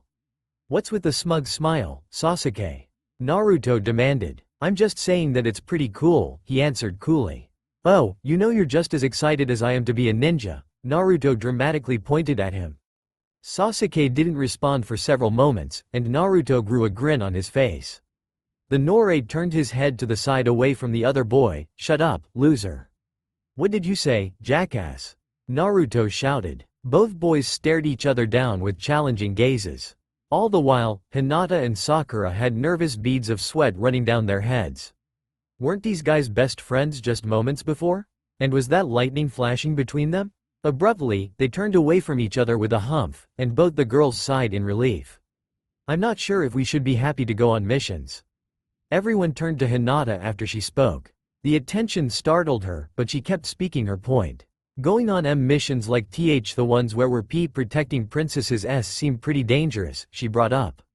Sakura rested her chin in her hand. You're not wrong there. We would be facing strong enemies on those types of missions. But that's what ninjas do. If we didn't want to go on dangerous missions, we shouldn't have joined the Ninja Academy, Sasuke countered. Sasuke confusedly stared at her, but he remembered Sakura's words about her being shy and decided to try and watch what he said to her. Ah, don't worry about it, Hinata. Naruto slung an arm around her shoulders, drawing an eep from the girl. When we're ninja, those missions won't be a problem for us, he stated with complete confidence. Despite her embarrassment at the close contact, the boy's words did reassure her, and she relaxed a bit. You really think so? She asked. Of course, Naruto responded. I'm gonna be the Hokage, and the Hokage can't be weak. I'm gonna be the strongest in the… Naruto paused in his proclamation. Wait, no, we're gonna be the strongest in the village. We'll be the greatest ninja ever. Naruto amended his proclamation. The others shared in his excitement in their own ways. Hinata with a small smile, Sasuke with a smirk, and Sakura with a small grin. The four continued to engage in more conversation about various things until Iruka and Mizuki called the class back inside. Naruto's proclamation rang in all their heads as they did so, and the four all vowed to follow through with that declaration. 2 weeks have passed since the first day at the academy, and so far, the four's opinions have varied. Hinata found the academy to be a sanctuary for her. It wasn't the lessons, although she made sure to excel in all the areas of study. It was more so the people around her. The teachers were understanding and patient, never berating her for making a mistake, and her classmates never gave her looks of contempt or judged her. However, the brunette often preferred to stay quiet and blend into the background, so she went mostly unnoticed by her peers. During the combat portion of the lessons, she struggled minutely. Not for a lack of competence, but because she couldn't bear to hurt her classmates. Fortunately, their sensei, Iruka Amino, was always supportive and never held it against. For Naruto, the academy was a dull and uninteresting place. The lectures on the history of Konoha or the name of some random old guy who fought another random old guy always failed to capture his attention. So, he often dozed off in class, much to the irritation of Iruka and Sakura. The only part lessons that made him excited was the combat training. It gave him a chance to showcase his skills and impress his friends, though his attempts at showboating usually ended in failure. Despite the monotony of the academy, Naruto found some enjoyment in it overall. Sasuke also found the academy boring, but not to the same extent Naruto did. He wasn't invested in learning the history of the ninja world, but he understood the necessity behind it. In combat training, his skills quickly propelled him to the top of the class. Before he started the academy, he had received training from multiple people in his family, so his top spot came as no surprise to him. Despite this fact, Naruto always challenged him, even though he was the only one who dared to do so. It made no sense to Sasuke why the spirited blonde wanted to compete with him so much, but he welcomed it. Neither of them knew it, but right then, a friendly rivalry had developed between them and fueled their drive to become stronger ninjas. Sakura absolutely adored attending the academy. She always had a talent and love for learning, so she reveled in the influx of information. Which was why it irritated her whenever Naruto fell asleep in class or called Iruka-sensei's lessons boring. This love and skill for academics quickly earned her the top spot in that category. When it came to combat training, however, she felt a mixture of excitement and unease. Due to her mother's feelings about kunoichi in general, she never received any combat training before. This resulted in dismal performances in every spar that wasn't against a civilian-born student. She always felt disappointed in her performances, and the encouragement from her friends were comforting to hear, but they never erased the feelings of inadequacy. Despite her subpar combat performances, she still loved attending the academy. Their opinions on the academy differed, and so did their opinions of each other. On the first day, Hinata was initially planning to follow Ko's advice. However, after Sakura helped her introduce herself to the class and Naruto expressed elation at seeing her, she abandoned that idea. With Sasuke on the other hand, she didn't know what to think of him. Oftentimes, she found him staring off into space with a brooding gaze, and those cold eyes reminded her of her cousin. Yet, when he interacted with the three of them, his guarded facade melted away. She knew the Uchiha held a deep darkness within him, and she decided to wait to find out more about him.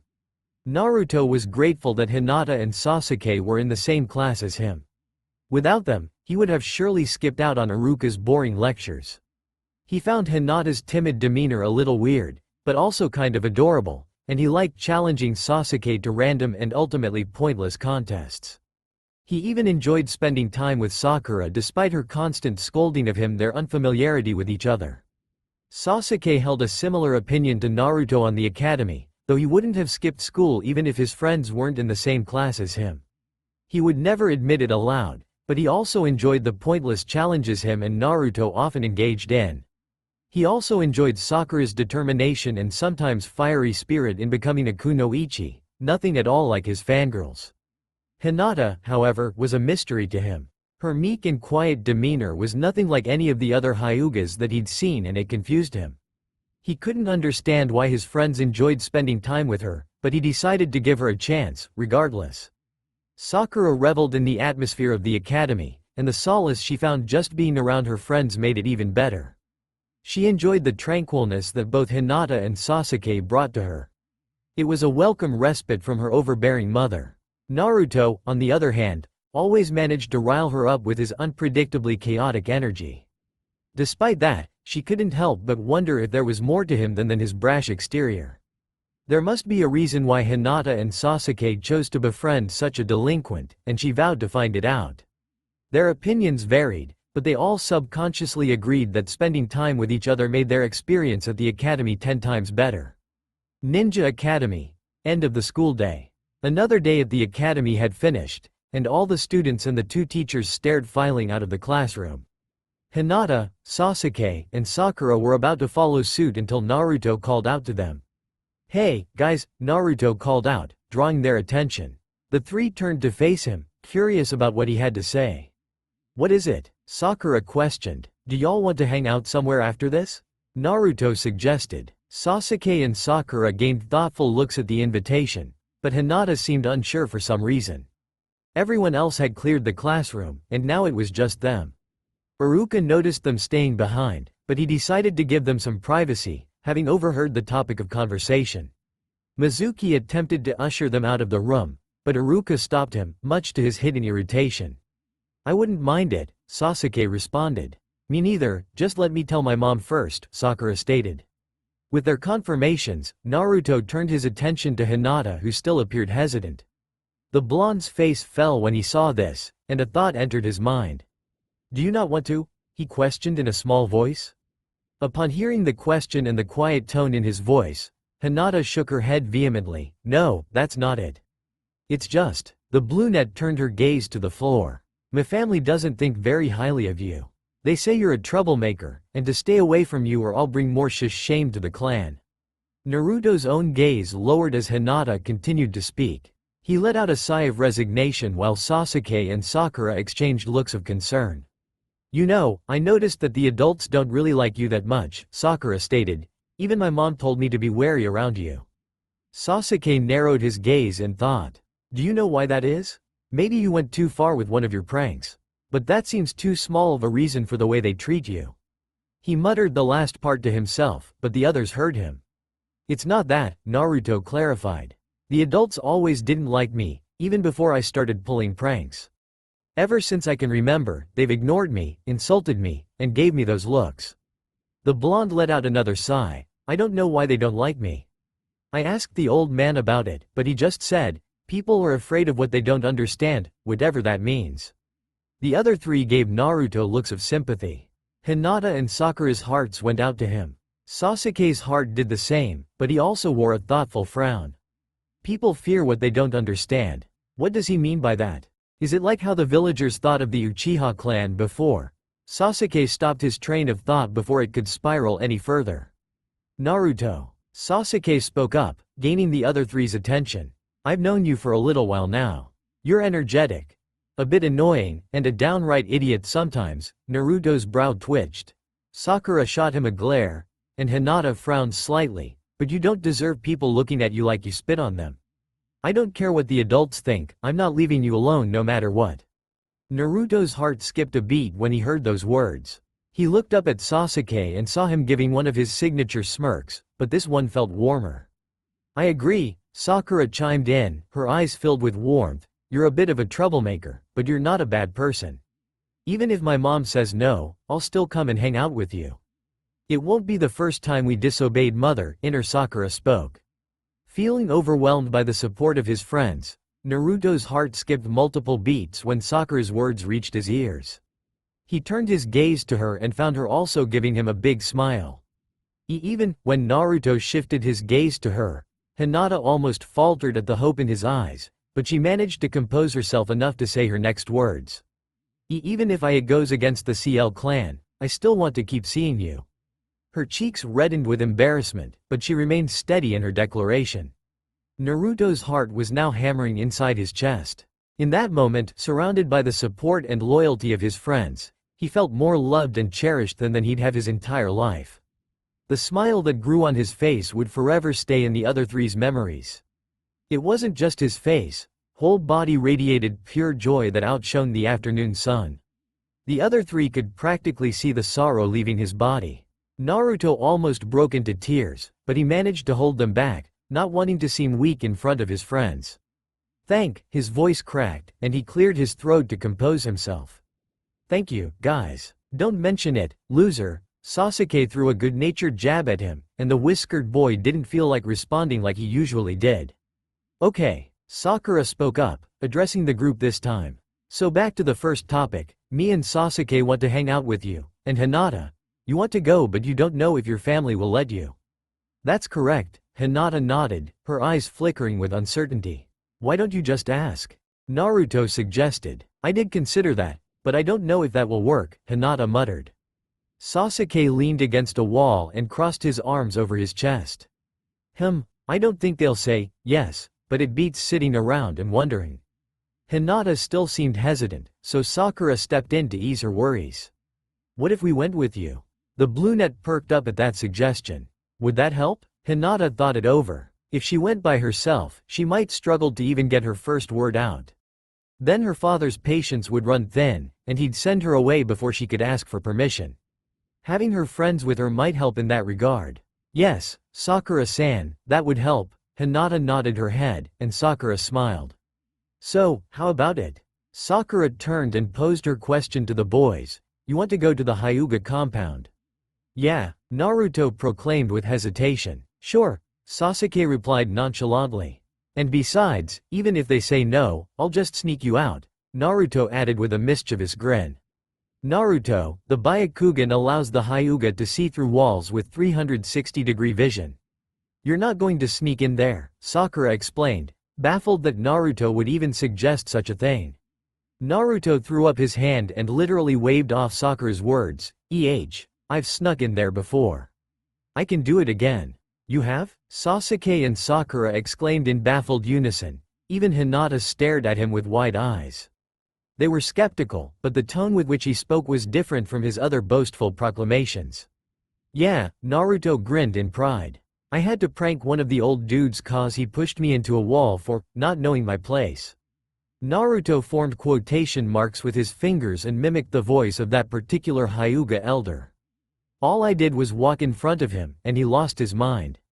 Well, he got what was coming to him when I put itching powder in his underwear." Naruto snickered to himself when he thought of one of his previous prank. Sasuke and Sakura were still skeptical of his claim, but it disappeared when Hinata started giggling. Naruto-kun, that was you? Yeah, who else could do something amazing like that? Naruto proclaimed, his grin growing as Hinata continued to giggle. Sasuke and Sakura were still baffled by Naruto's apparent stealth abilities. They exchanged similar gazes of astonishment, and turned back to the blonde. Huh, was all Sakura could utter. I don't think even I could pull off something like that, Sasuke admitted. Ha, take that jackass, Datbeo. Naruto shouted at Sasuke, and the Nore just grunted. Later, after they finished their conversation, the four made their way outside the academy. The first thing they needed to do was inform their guardians of their plans. Sakura spoke to her mother, and Hinata spoke to her bodyguard. Mebuki was initially hesitant to allow her daughter to go with Naruto, and Sakura could tell that, but she relented in the end. Sakura figured it was because Hinata and Sasuke were with her, especially the latter. It was off-putting to her, but she was still glad that her mother allowed it. Now Hinata just had to talk to Ko, the first real obstacle. As expected, Ko was against the outing and stated as such to Hinata. He even reminded her of his advice to stay away from those beneath her status. Hinata felt a pang of shame and almost lowered her head, but she managed to stop herself. She looked back up at Ko and repeated her request to speak to her father about the outing, though she did stutter throughout. Ko, however, did not see a reason for why she would want to be around commoners. He would have denied her request again, but against the pleading look in Hinata's eyes, he relented. He was still against it, but he obliged her. He figured that Hiashi would deny it anyway. The five of them walked to the Hyuga compound. As they trekked closer, Hinata's nerves started getting the best of her. Sakura gave her soft encouragement whenever her expression betrayed her nervousness, and Naruto gently pushed her forward whenever she fell behind a little. Sasuke noticed her turmoil, but he opted to let Naruto and Sakura handle it. Ko noticed the interaction and would have spoken up, had he not noticed the effect it had on his charge. Finally, they arrived at Hinata's home. The guards standing at the gate noticed their approach, and each raised an eyebrow. That was a simple expression, but for a Hyuga they may as well have been gawking. Hinata-sama, Ko-sama, one of the guards greeted but with a curious undertone. Hello there, the bodyguard greeted back. Hello there, Hinata stuttered out. Sakura placed a hand on her shoulder, and that allowed her to relax a little. She stepped forward and placed herself in front of the guards with the other three off to her side and Ko right next to her. I wish to speak to my father. Can you please bring him out here? The guards glanced at one another in curiosity and one of them voiced their thoughts. May I ask what this is about? He narrowed his eyes at the other three, more so Naruto and Sakura, and why they are here. Sakura flinched at his tone, Sasuke remained unbothered and Naruto scowled. The matter concerns them. Hinata stuttered quickly, her nerves almost getting the best of her. Can you please bring father out here? The guards stared at the four of them for seconds which felt like eons to Hinata, but they ultimately relented. Despite the situation's peculiarity, they couldn't refuse a request from the Hyuga heiress. I'll go retrieve Hiashi-sama, one of the guards replied and they left to do so. Hinata released a relieved sigh. Step 1 was complete. The four stood in silence while they waited for the arrival of the Hyuga patriarch. They would have struck up a conversation, but Ko and the gate guard halted that idea. They weren't glaring at them, but with the way they eyed them with unflinching gazes, they may as well have been. Hinata twiddled her thumbs and stared at the ground. Sakura looked everywhere but at the other Hyugas, though it only helped a little bit. Naruto openly glared at them, but they didn't back down, which only seemed to anger him more.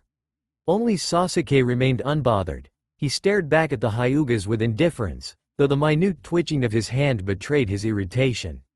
Finally, the guard who left returned with the Hyuga clan leader. Naruto, Sasuke, and Sakura immediately noticed the similarities and glaring differences between him and Hinata. He was middle-aged, had long brown hair, and the same pupilless eyes as Hinata, but they were much colder. His demeanor exuded a serious and regal air about him. Even without prior knowledge of him being Hyuga clan head, the other three could have figured it out. Hiashi thanked the gate guard, and he returned to his duty. The patriarch's eyes roamed over Naruto, Sasuke, and Sakura with curiosity, but they noticed that his eyes didn't hold the same contempt as Ko and the guards. He examined them for several seconds before he turned his attention to Hinata, who fidgeted under his gaze. "You wish to speak to me, Hinata?" Hiashi prompted. Hinata jolted when she heard the question and tried to compose herself. "I have a request." "Name it," Hiashi nodded. "I wish to, Hinata struggled to voice her thoughts under the scrutinous, though non-judging, gaze of her father. "She wants to," Naruto tried to speak for her. "My daughter should be able to speak for herself." Hiashi held his hand up, but his gaze never left Hinata. Naruto furrowed his eyebrows at the interruption and almost snapped at Hiashi. Sasuke put a stop to that by grabbing his friend's shoulder. The blonde was initially irritated with the Nore's action, but seeing the seriousness in his friend's gaze, Naruto calmed down. Hinata still couldn't find the words to speak. She had rehearsed in her head countless what she was going to say to her father, but when faced with the man himself, all her nerves evaporated. She couldn't help but stay silent, and the longer she stayed silent, the more nervous she became, which forced her to stay silent even longer. The negative feedback loop turned what should have been a quick exchange into a lengthy and awkward pause of silence. Hiashi didn't speak the whole time, but Hinata could tell that he was getting impatient, and that made her even more nervous. Her gaze darted every which way, trying to figure out something, anything, to say, until it landed on her friends. Even with them there, her timidness controlled her every action. She wondered if seeing her act like this disgusted them, if they even wanted to be friends with her after seeing that she couldn't seem to talk or even look at her father. The self-deprecating thoughts ended when Naruto gave her a thumbs up. It was a small action, yet Hinata could feel her anxiousness fading away as she processed the sight. Sakura followed suit with her own form of encouragement, a small smile. Even Sasuke gave her a small, encouraging head nod. With those actions, Hinata found her courage. The brunette put her hands down and looked her father in the eye. Hiashi raised an eyebrow at her change in demeanor but allowed her to speak. "These three are my friends from the academy, and I wish to spend some time with them. May I do so?" Her father stared at her for several moments, and she was glad that her demeanor only broke minutely. He turned his gaze to the other three again before returning it to Hinata. "You wish to spend time with your friends?" Hiashi repeated the request. "Yes, sir." Hinata did not stutter this time. Hiashi nodded in reply. "Very well then." Several beats of silence passed within the area before everyone fully processed Hiashi's words. Hinata stared at her father with shock, and the other three did the same. Ko and the gate guards were shocked by the turn of event, and the bodyguard voiced his thoughts, "Hiashi-sama." He halted his words when the clan head held up his palm in front of him, and Ko kept silent. You mean it," Hinata muttered, wondering if she had misheard him. "Yes, you may spend time with your friends," Hiashi answered, and Hinata could have sworn that she saw a flicker of a smile on his face. "All right, Datbeo," Naruto shouted and bounced around in excitement. Sasuke and Sakura shared the sentiment, but they merely displayed it with a joyous smile for Sakura and a larger-than-usual smirk for Sasuke. However, Hiashi spoke again, this time in a serious tone. The three froze and straightened themselves up under his narrowed eyes. She must be home by 2000, and not a second later. Small beads of sweat traveled down their heads. Only Sasuke could speak. "Yes, sir." Hiashi nodded and faced his daughter once again. "Go on then, Hinata." Hiashi prompted his daughter. Hinata nodded her head and followed her friends as they walked away from the Hyuga compound. Hiashi watched the four of them walk away. Specifically, the way they interacted with Hinata, and the difference in her demeanor. He had noticed the silent exchange between them and the effect it had on her. He couldn't help but be curious. Especially since he noticed that his daughter was standing up straight when she walked with her friends. "Hiashi-sama." The call from her daughter's bodyguard gained the patriarch's attention, but his gaze did not stray from the retreating four. "Yes? Are you certain that it was wise to let Hinata-sama interact with them?" Ko questioned. "Did you see what happened between them?" Hiashi prompted, and Ko nodded. "Those three helped her gain more confidence in 2 weeks than we have in her whole life. I suspect that it would be a detriment to her if I barred her from spending time with them." Ko stared in the same direction as Hiashi, his mind a whirlwind of contemplation. One side of him opposed Hinata interacting with commoners, and the other wondered if Hiyoshi's words could be true. The call brought him out of his musing, and he turned to face Hiyoshi. Hiyoshi-sama? Follow them and observe, but do not interfere unless it is necessary, Hiyoshi ordered. Ko nodded and leapt to the rooftops to fulfill his duty. He should have known Hiyoshi would do this. Those three may have seemed like they had good intentions, but they still didn't know them. Hiyoshi would have been a fool not to send him to watch over them. With the four, honestly, I didn't think that he was going to agree. Sasuke spoke up once they were far enough away. Who cares, Datbeo? Naruto shouted. Now, Hinata can hang out with us, Datbeo. He accentuated the proclamation by wrapping his arms around her in a tight hug. Hinata was caught off guard by the embrace, and her face turned beet red. She tried to speak, but the words were jammed in her throat. Naruto, I think Hinata's about to burst, Sakura pointed out. Naruto looked at her, then at Hinata and realized that her face resembled a tomato. He released her and jumped back. I'm sorry, Hinata. Please don't be mad at me, Datbeo. Are you sure? Your face is still red. Naruto asked. The brunette would have blushed harder if not for the anxious look in Naruto's eyes. He was genuinely afraid that he had offended her. Hinata willed her blush to fade away before she addressed him again. Naruto, it's okay, I just wasn't expecting it. The whiskered boy released a sigh of relief when he heard those words. It was. Actually kind of. Nice, Hinata mumbled lowly. What was that? Naruto asked. Nothing? Hinata squeaked. Naruto wanted to ask her more, but he decided to drop it. She said it was nothing, so it must have been nothing. So, Sakura steered the conversation. What are we going to do? The question stopped the four in their tracks. In their elation at having all of them together, they never actually discussed what they were going to do. Naruto drawled, trying to come up with something. Why don't we go to my apartment? Sasuke offered. I have a deck of cards, we could play some games. Ooh, I love playing cards, Sakura gushed. Her father used to always play Go Fish with her, and she loved it ever since. I wouldn't mind that, Hinata responded. She had never actually played with cards, but she had seen other people do it. What's cards? Naruto asked. The other three turned to look at him in surprise. You've never heard of cards? Sakura asked. Not really, Datbeo. Naruto rubbed the back of his head with a sheepish grin. All this scrutiny had triggered his nervous habit. Naruto. Sasuke grabbed Naruto by the shoulders and spoke in a dead serious tone. It seems I need to show you the wonder that is cards. Before Naruto could respond, Sasuke led him towards his apartment with his arm around his shoulder, all the while explaining the various card games that he knew. The girls were baffled by the out-of-character display, Sakura more so, but they followed behind the boys, nonetheless. The four spent the rest of the day playing card games like Go Fish, Shanghai Rummy, and Kings in the Corner. It was a struggle at first since Hinata and Naruto didn't know how to play, but they soon got the ball rolling. Unfortunately for the other three, Naruto seemed to have the devil's luck. No matter how the games started or were going, the blonde always seemed to get the best cards.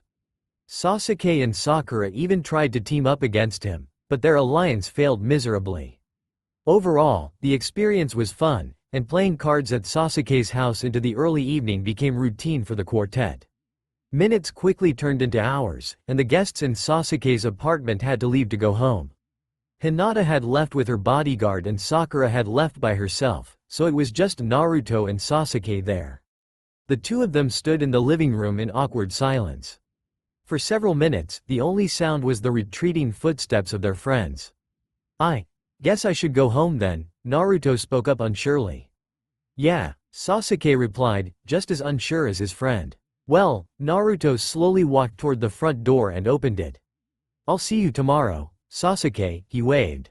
You too, Naruto. Sasuke bid farewell with a wave of his own.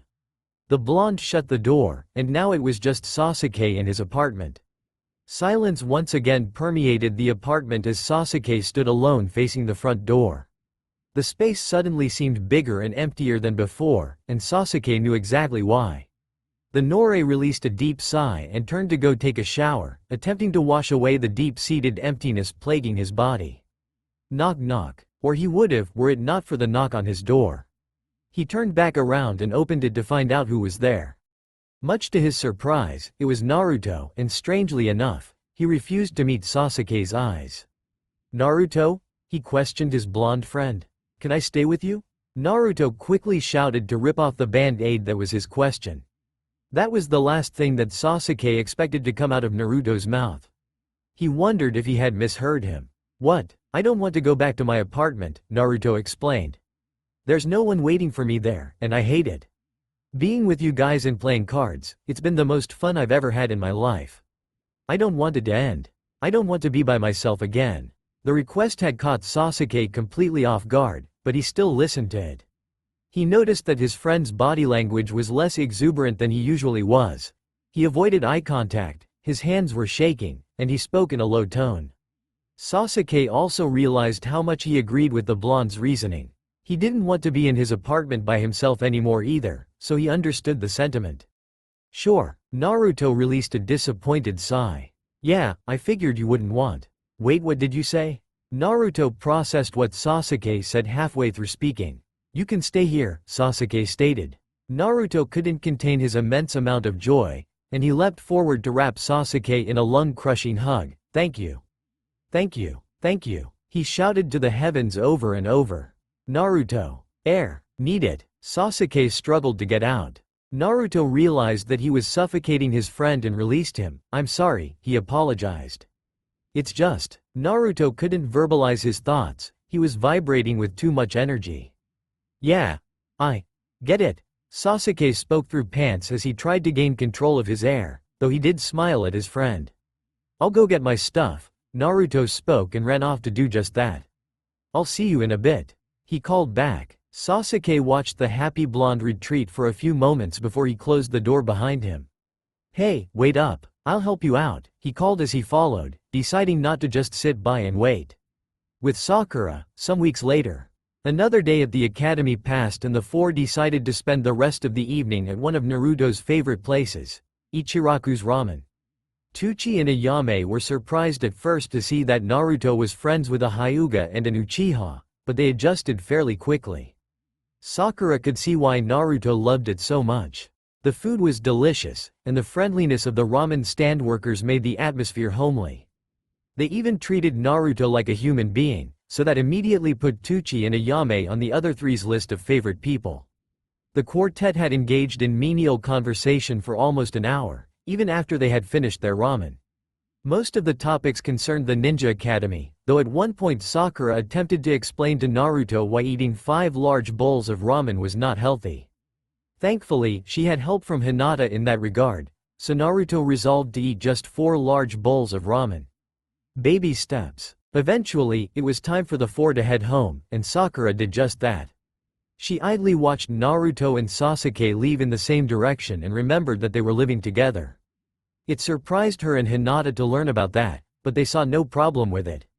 Though, Sakura did wonder if she could do the same. "Hey, bubblegum." The call snapped Sakura out of her thoughts, and she released a groan. What does she want? Inner Sakura groaned as well.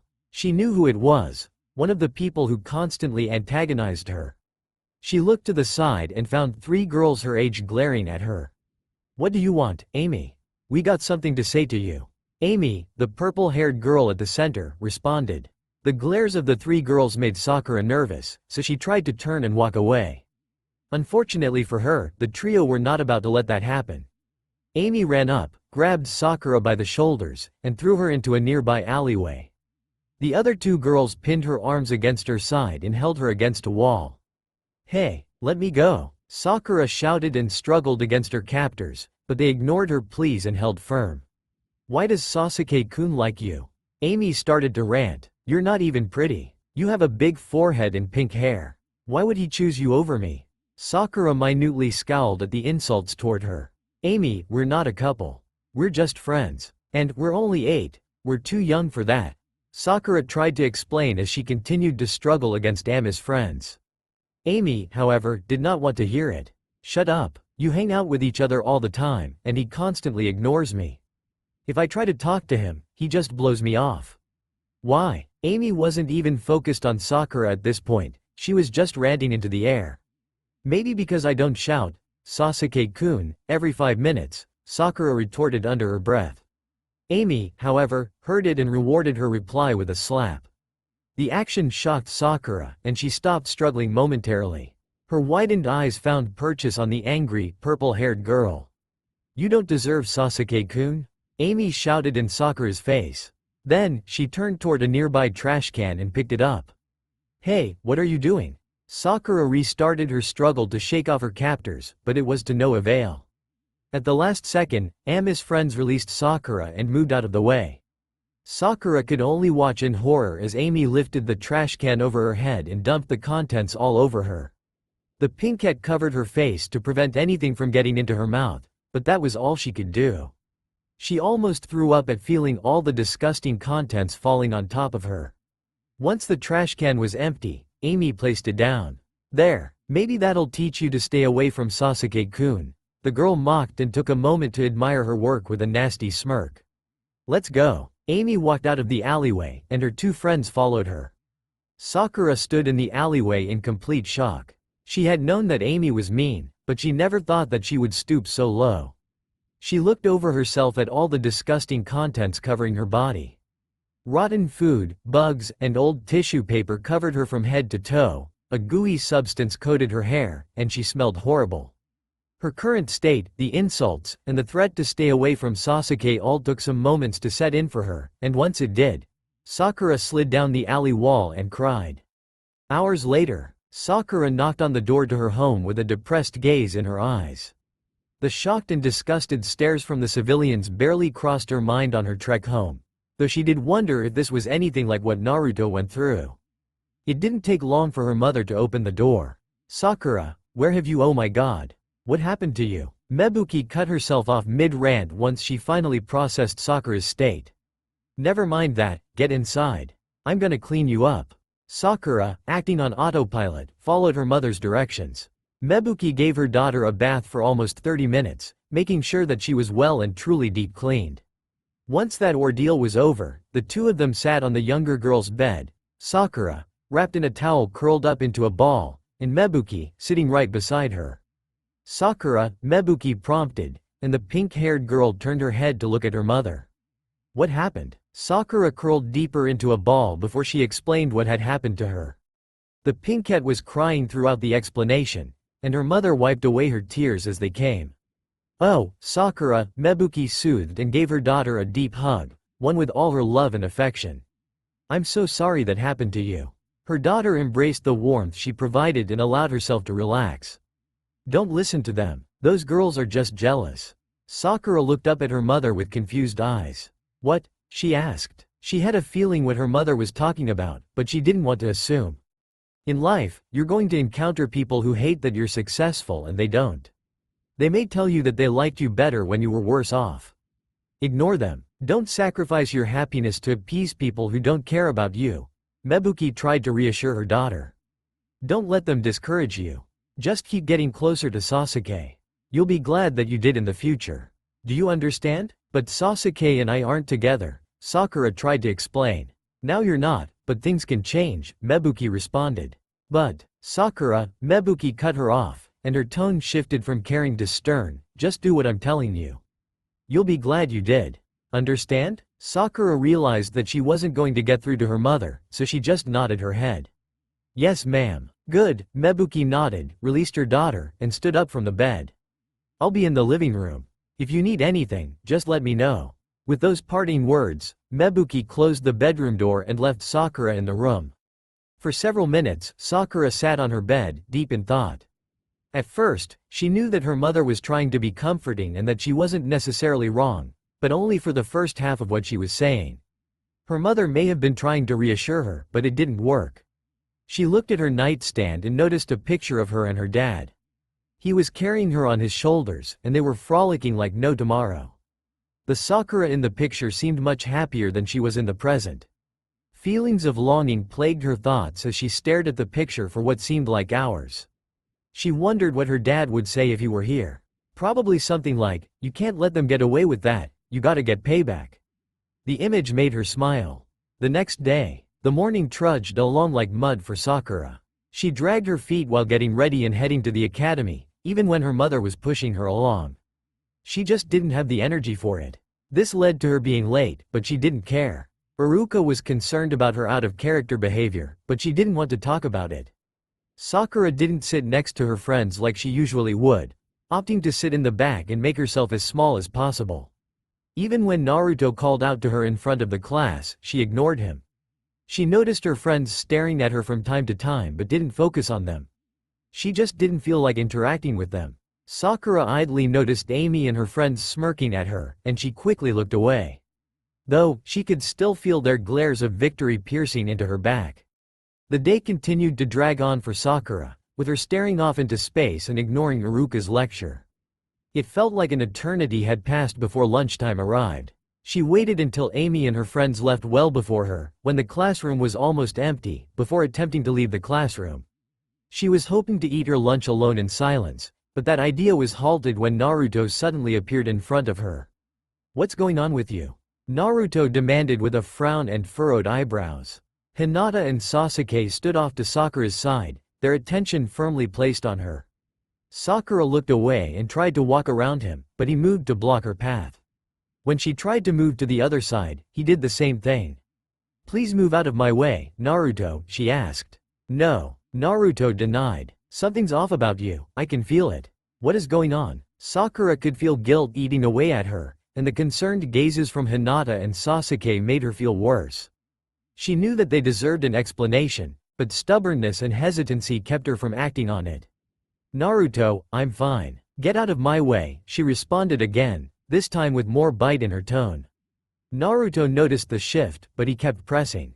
"You're not fine. You ignored us and sat in the back, and you just tried to ditch us when you know we always eat lunch together. I'm not moving until you tell me why you're acting so weird, Datbeo." Sakura finally lost her patience and shouted, "Damn it, you idiot.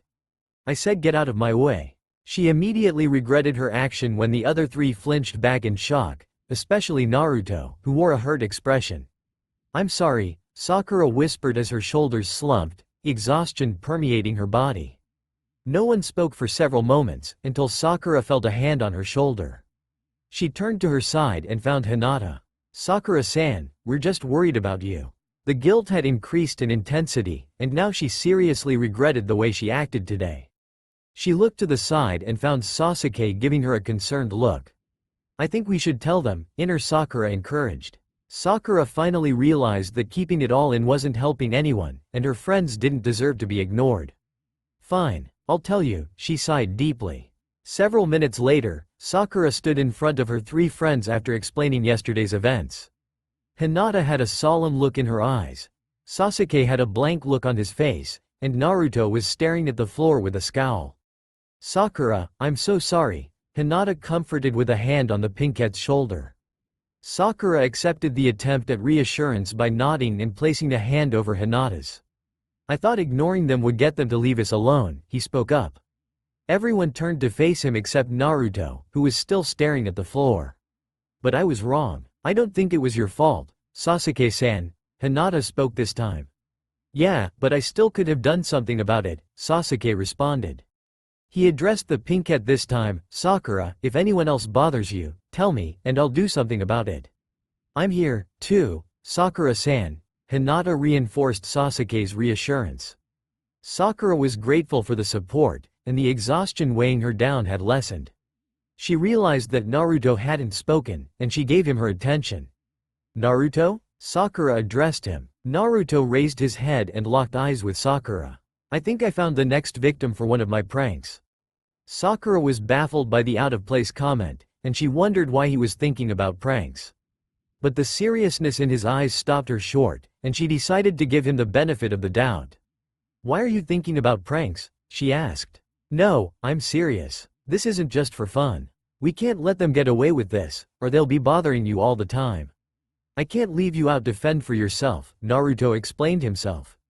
The familiarity of the words halted Sakura's train of thought. She could practically envision her dad saying the same thing, and she stared at Naruto.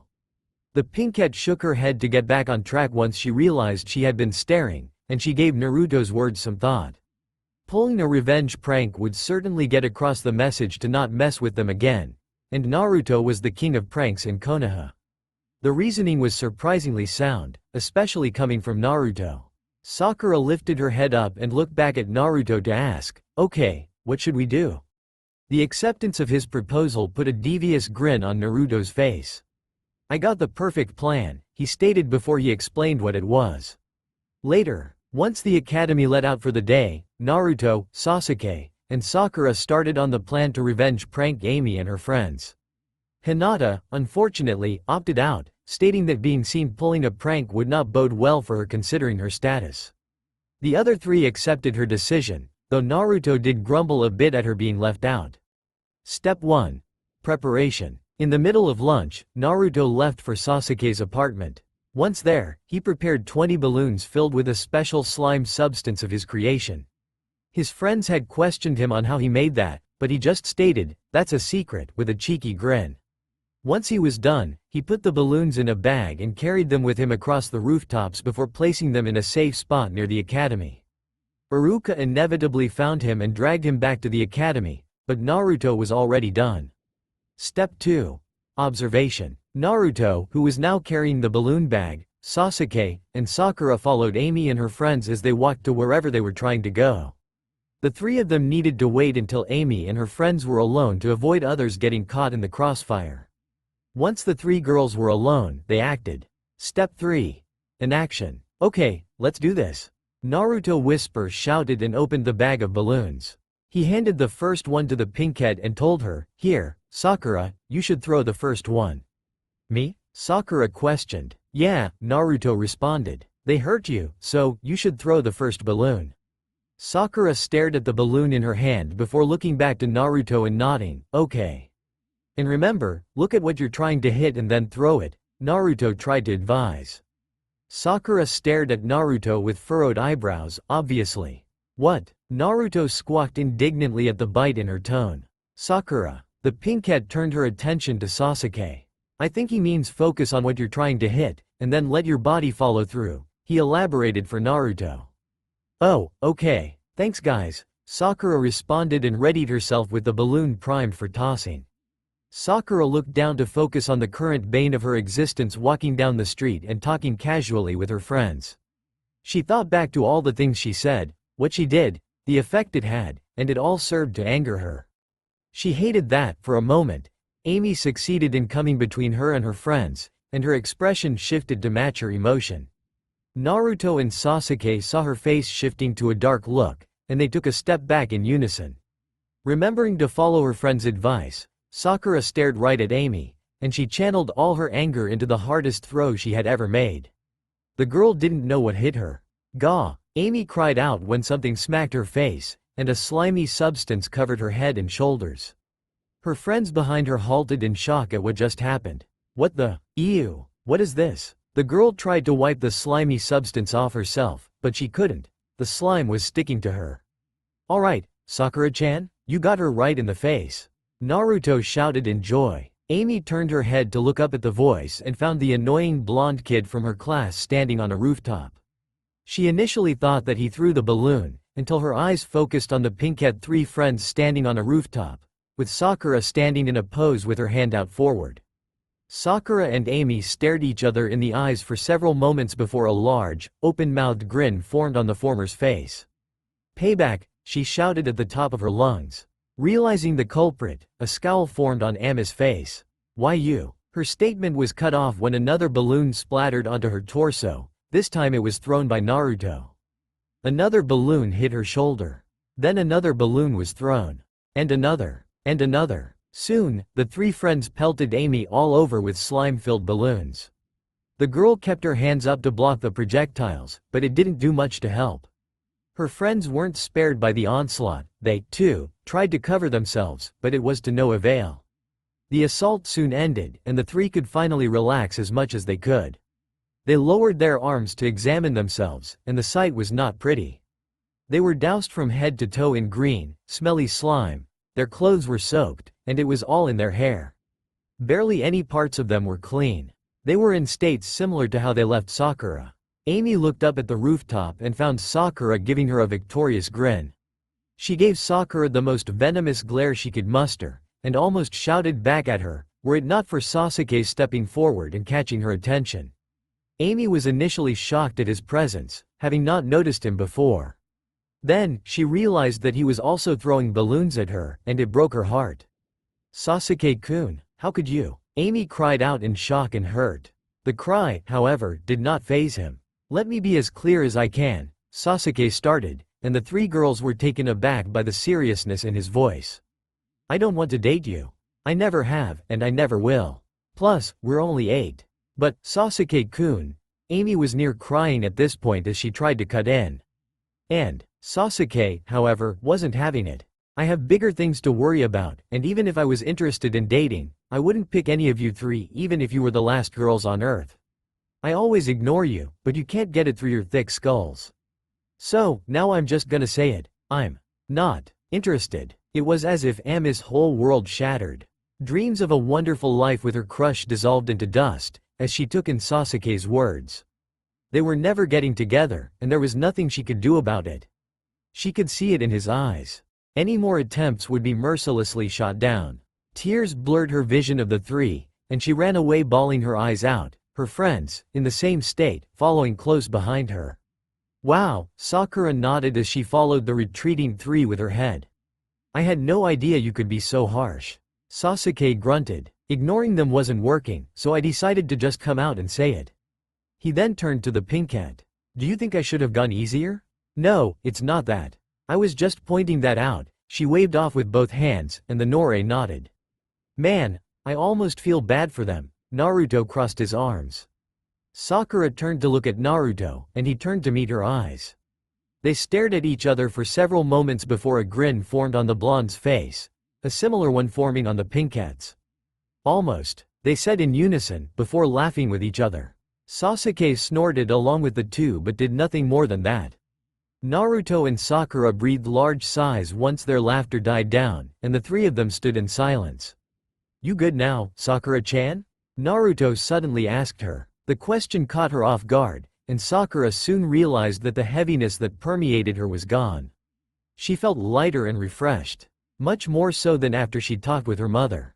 And it was because of her friends.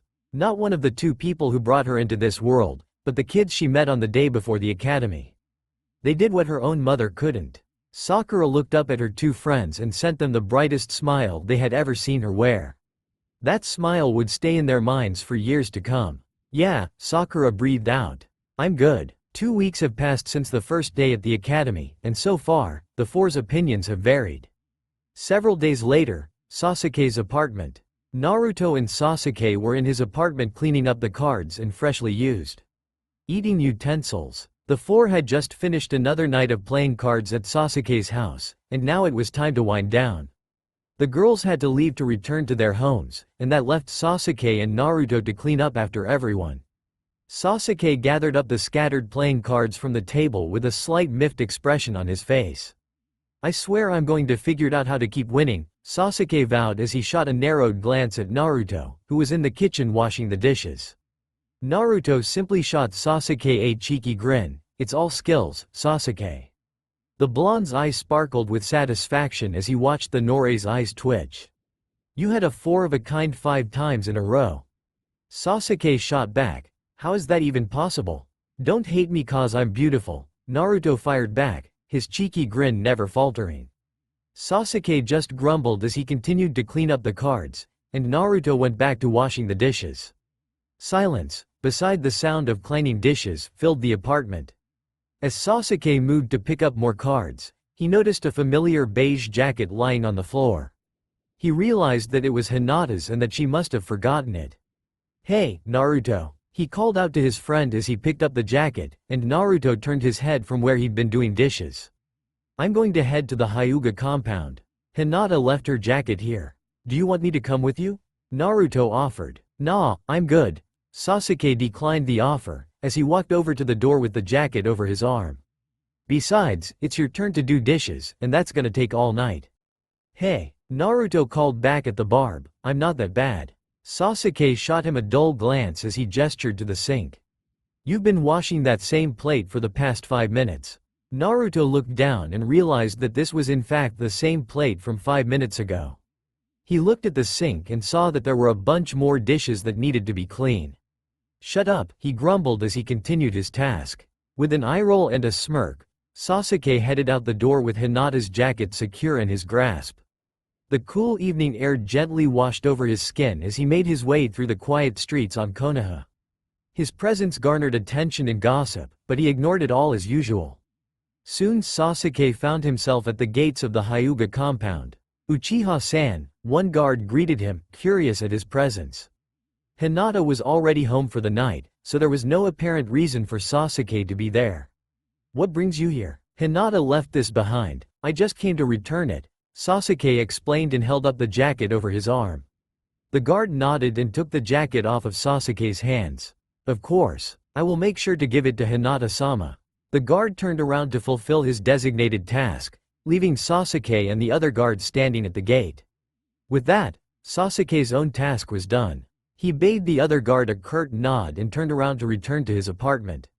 However, before he could take more than a few steps, something caught his attention. Someone was staring at him from inside the compound.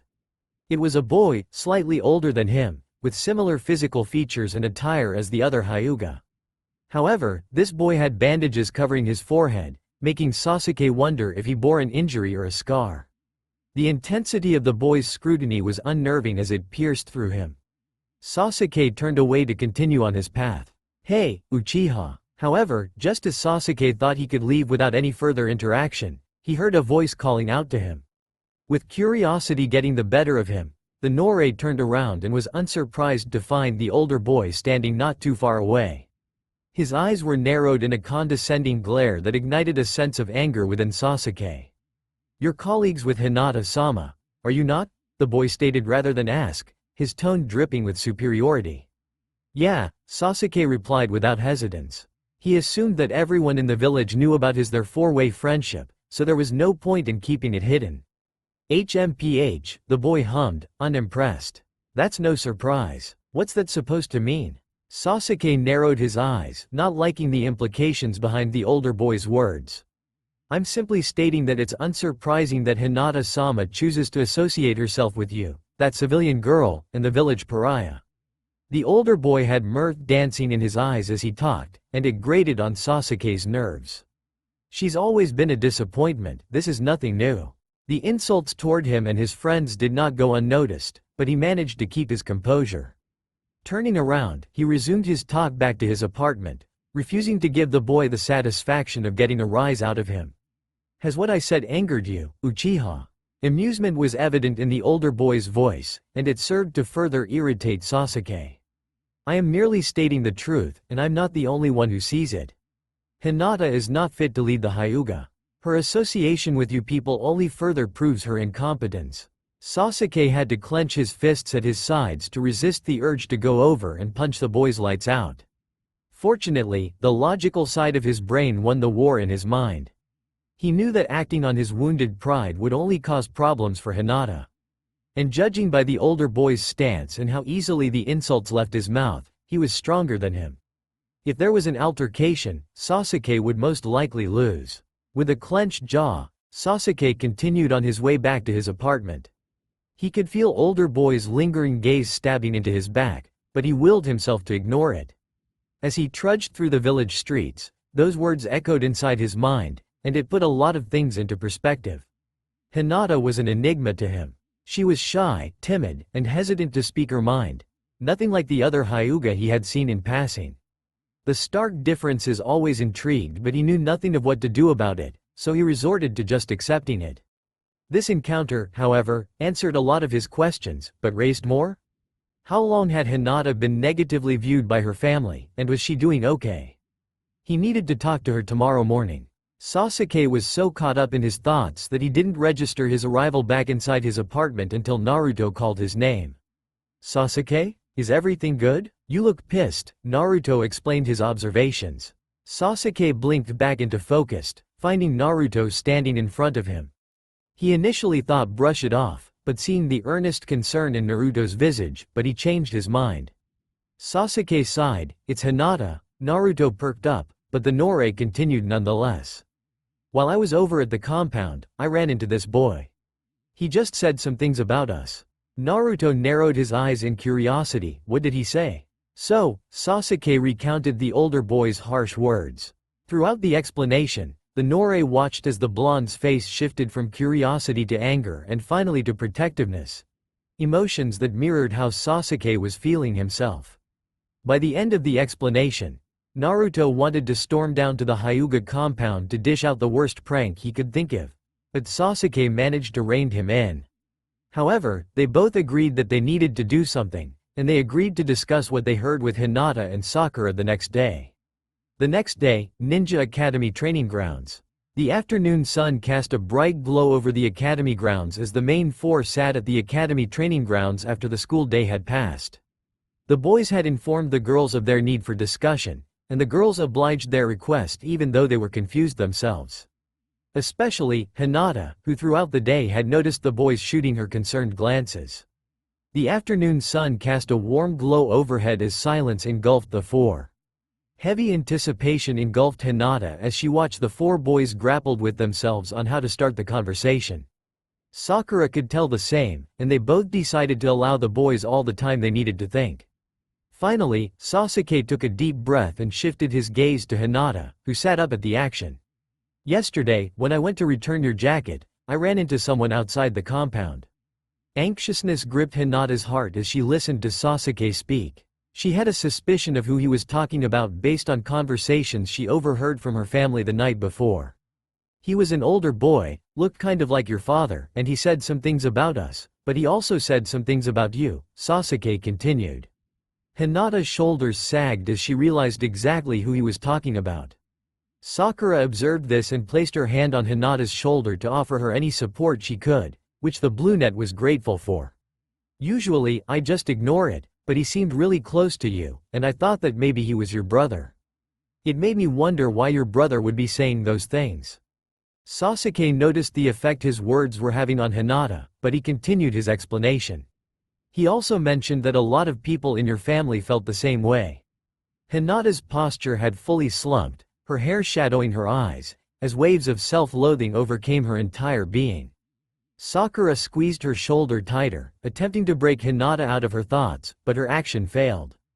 Hinata, Naruto spoke, voice softer than ever before. Hinata did not raise her head, but he continued, "Is everything all right at home?" Hinata observed the concern on all her friends' faces, and it made her feel even worse. She had hoped to not drag her home life drama into their friendship, but it seemed like life had other plans. The brunette originally hoped to sweep this whole thing under the rug, stating that it was nothing to worry about. However, Sasuke's unwavering gaze stomped out that idea. Even if they put it off, it was only a matter of time before this topic was brought up again. Hinata reasoned that it was better to rip the bandage off now. My family doesn't believe that I'm fit to lead the clan. The words were nearly inaudible, but in the silent training grounds, the other three had heard them clearly. Naruto and Sakura clenched their fists in protective anger. Sasuke, who was just as furious, merely narrowed his eyes. The elders believe that a Hyuga, especially the clan head, needs to be cold and ruthless, and they believe I'm not good enough. I've often overheard them saying that the clan would be better off without me, but I think they knew I was listening. Hinata's hand shook as she recounted the events she experienced. Even my father believes so.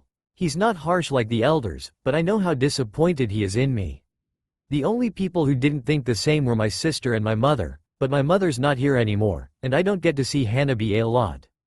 Hinata raised her head, and the other three were taken aback by the deep-pitted self-loathing in her eyes, Naruto even more so.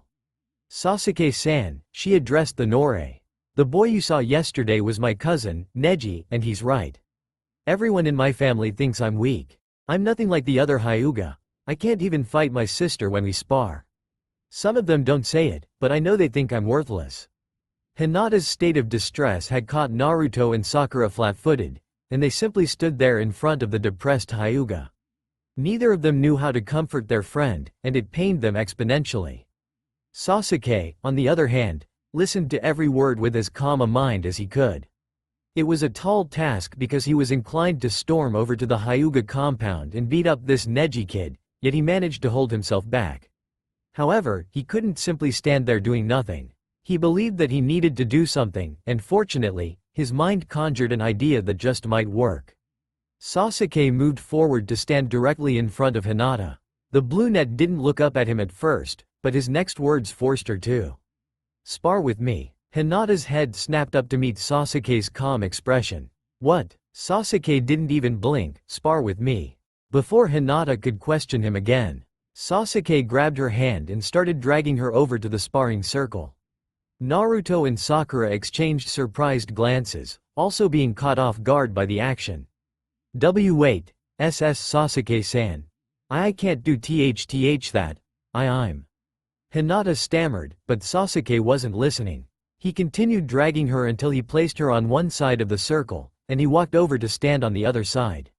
Sasuke readied himself into a fighting stance, even as Hinata simply stood there. "Sasuke-san, I can't spar with you," Hinata finally managed to get out. "Yes, you can," Sasuke states simply, not releasing himself from his fighting stance. "Sasuke, what are you doing?" Sakura questioned. "Don't worry, I know what I'm doing." Sasuke turned to Sakura to deliver his reply before turning his head back to Hinata. "Spar with me." "Sasuke-san, I just can't," was all the reason Hinata tried communicating to Sasuke, her legs trembling at the whole situation. "Then, your family must be right." The words cracked like a whip into Hinata's ears. She locked herself onto Sasuke's unrelenting gaze, even as her own started to become tearful. "Hey, what the hell, Sasuke?" Naruto barked out, and started storming over to possibly punch some sense into Sasuke. Sakura, who also shot Sasuke an angry glance, was inclined to let him, but she also wondered what the Nore was trying to do. "That's what you're thinking, right?" Sasuke continued his speaking despite his tearful and angry friends. The question paused everyone in their tracks. Hinata stared back at Sasuke, whose eyes shifted from unrelenting to understanding. "You think that everyone in your family is right for thinking that you're worthless. You think that no matter what you do, you won't change their minds." Hinata's eyes widened as Sasuke surgically broke down everything that she was feeling. "But, you know what I say to that? Prove yourself wrong." Sasuke's voice was laced with conviction, so much so that it took both Naruto and Sakura aback. "Prove yourself wrong, and show yourself that you can be strong. Even if your family doesn't want to see it, prove it to yourself that you can be strong. Prove it to yourself that you're not worthless. Prove it to yourself that your family is wrong for thinking that you don't compare to your brother. Prove it to yourself." Sasuke had shouted the last part, much louder than any of them had ever heard from him. The Nore's words slammed into Hinata's soul with the force of 100 trains from the sheer conviction. Trembling, she lowered her head to the ground and contemplated Sasuke's words. Palpable silence descended over the clearing, broken only by the wind shaking the nearby trees. The other allowed Hinata all the time she needed to process Sasuke's words and pull herself together. Soon, the brunette raised her head, and the other three were taken aback by the conviction comparable to Sasuke's in her eyes, an expression that was out of character for her. Sasuke faced the full brunt of the look, but soon he sported a challenging smirk as he lowered himself into a fighting stance. Naruto and Sakura stepped back, their eyes wide with anticipation. The air around the training ground shimmered and the wind whispered through the leaves, as if eager at the battle to come. For a heartbeat, the area held its breath. Hinata activated her Byakugan activated with a subtle pulse before she stormed forward. Sasuke mirrored her action by storming forward as well. The two clashed in the middle. The clash lasted for a split second in which both Hinata and Sasuke stared at each other with gazes full of challenge. Sasuke grinned, and Hinata smiled too, before they both jumped backward from the clash. The feet left tracks in the dirt from sliding back, yet they launched themselves forward again. This time to engage in a flurry of attacks. Hinata threw strike after strike with her first two fingers extended, attempting to strike at Sasuke and disable his chakra points. Sasuke was able to dodge every strike, though just barely, and he could feel the chakra concentrated in Hinata's fingers. Whenever Sasuke attempted a strike of his own, Hinata always blocked them. It didn't matter what he did, a punch, a kick, a leg sweep. Hinata always blocked or dodged every attempt. Their fight became a stalemate where neither fighter could gain the upper hand. Both of them dodging or blocking any attempt from the other to gain a strike in. Naruto and Sakura could only watch the display in awe. Both of them knew that their friends were strong, but when observing just how strong they were, they could only gawk in astonishment.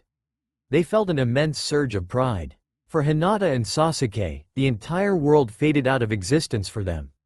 The only thing that mattered was the fight and how it made them feel. Both of them were having the time of their lives. They questioned how long it had been since they had so much fun. Alas, all good things must come to an end. Hinata soon started to slow down as the battle continued, and Sasuke was not too far behind with how winded he was. The brunette wanted to keep going, to claim victory, but her exhaustion finally caught up with her. Hinata threw out her palm in a final attack, this one much slower than intended, and Sasuke capitalized on it. In a flash, Sasuke grabbed a hold of her arm and used a leg sweep to knock Hinata off her feet. Hinata crashed onto the ground with a resounding thud, but she refused to let that stop her. Unfortunately, before she could stand up, she found Sasuke hovering over her with his hand pulled back ready to deliver a punch. Her breath hitched and her Byakugan deactivated as she realized that the fight was over. The two of them froze for several seconds, both panting as the adrenaline wore off and exhaustion settled in. Sasuke released a triumphant smirk and he offered his hand to Hinata. Hinata grasped his hand, allowing him to pull her to her feet. The two of them looked at each other again, Sasuke shooting her a prideful smirk. Hinata found herself shooting back a smile of her own as pride blossomed in her chest. Even though she was defeated, she had given her all, and fought Sasuke, the strongest in their class, in an even match. Hinata, that was awesome.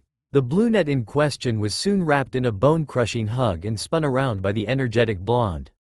The close contact and motion set Hinata's cheeks ablaze as her eyes spun in dizzying motions. Fortunately, Naruto set her down before she could pass out, and the brunette regained her composure.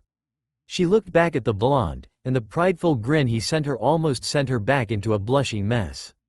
Before she could, she felt Sakura grab a hold of her shoulders and spin her around to face her. "That was great, Hinata," the pinkette congratulated. "I don't think I've seen anyone fight like that. You were amazing." The compliments from her friends stoked the fire that was her blossoming pride. Her emotions were reaching a peak, and before she could control herself, she wrapped her arms around both Naruto and Sakura. The two of them were caught off guard by the strength in her arms, but they relished in the warmth of the embrace. Hinata released her hold and turned around to face Sasuke, who still wore a prideful smirk. "Is that enough proof for you?" The most beautiful smile that any of the other three had ever seen, one they would never forget, blossomed over Hinata's features. The brunette in question felt another blossom of pride in her heart. Yes, once again before she could stop herself, she dashed over and embraced Sasuke in a bone-crushing hug. Sasuke was caught flat-footed, and he paused. The nature of the embrace was oddly familiar to him, and he found himself returning the hug. Hinata did her best to communicate her immense gratitude to Sasuke through the embrace. He had made her realize just how strong and how wrong she was. She didn't believe that she could ever thank him properly for that. 1 week later, Konoha rooftops. The sun casted a brilliant glow over Konoha as the main four found themselves standing atop a rooftop. They were positioned at one end of the village, with the Hokage mountain off to their side. Naruto had grown bored of playing card games every time the four hung out, so he proposed a race across the rooftops. Sasuke was initially against it, calling the idea stupid, but he acquiesced after Naruto called him a chicken. Both Hinata and Sakura had to sigh at that exchange, but still they agreed to go with them. "Okay, listen up," Naruto spoke up, gaining the other three's attention. "We're gonna race from here, over to the first Hokage's head." Naruto pointed to the head of Hashirama Senju to accentuate his point. "The first one to pass the first Hokage's head wins.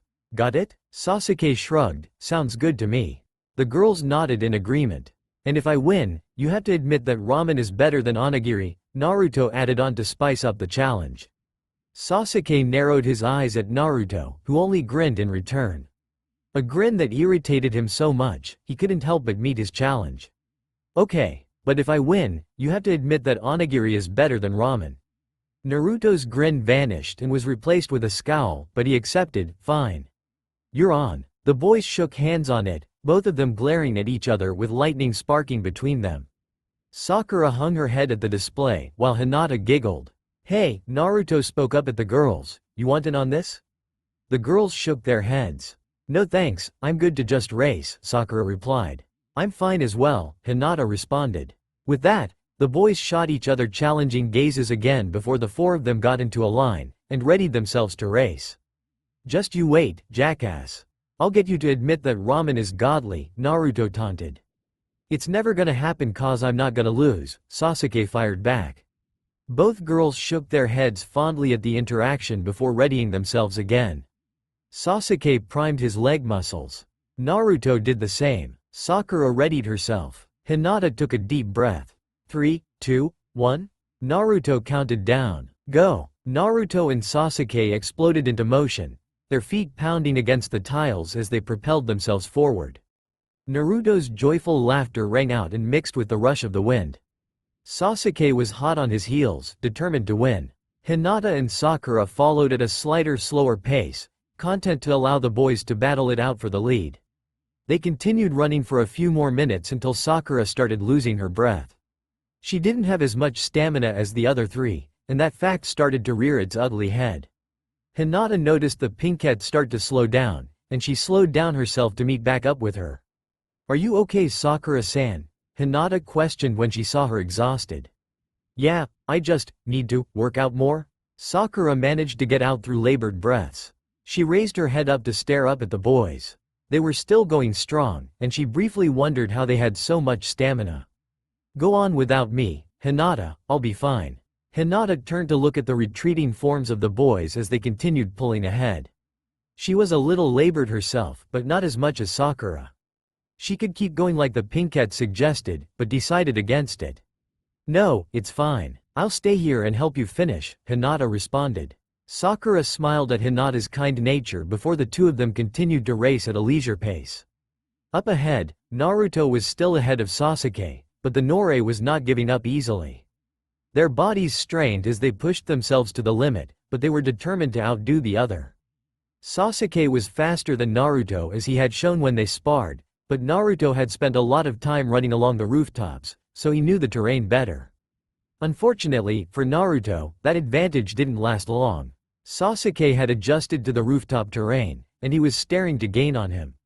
Naruto strained his body more to keep his lead, but soon Sasuke had passed him. The Norei sent the blonde a confident smirk that irritated him to end. The two of them continued to their race, Naruto determined to get his lead back, and Sasuke determined to keep his lead. It soon became apparent that Naruto did not have a lot of time. The head of the first Hokage was coming upon them soon, and the way things were going, the blonde was not going to win. However, Naruto refused to let that stop him. Sasuke was continuing to run until he heard an object flying towards him. He ducked just as a small box soared over his head. Confused, the Norei turned around and found the blonde carrying an assortment of items he found on the rooftops and throwing them at him. What are you doing? That's not fair, Sasuke questioned. Nothing in the rules said I couldn't do this, Naruto shot back. Stop it, you idiot. I'm gonna get you to admit that ramen's the best if it's the last thing I do. Naruto proclaimed, and continued to hurl objects. Sasuke had to duck and weave while still continuing to run. It wasn't difficult for him, but he was starting to lose his lead. Sasuke was determined to win, so he stooped down to Naruto's level. Why you little? Sasuke muttered as he picked up a small rock and launched it at Naruto. The blonde ducked and retaliated with a clock. Then Sasuke retaliated with a plant pot. The two of them continued to hurl objects at each other as they ran. They soon ran out of things to throw and they resorted to trying to grab each other and push them out of their lead.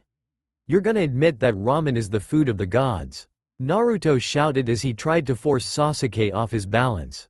Never. Onigiri is the greatest food ever, and you're gonna admit it. Sasuke shouted back as he tried to do the same. They continued to push each other until Sasuke looked up, prompting Naruto to do the same. They both dropped their jaws in shock. They had already passed the head of the first Hokage, and they didn't know who crossed first. What? Sasuke cried. Ah, man, we passed it, Naruto whined. This all your fault. Huh? How? If anything, you should have been paying attention. How can I pay attention if you're woe?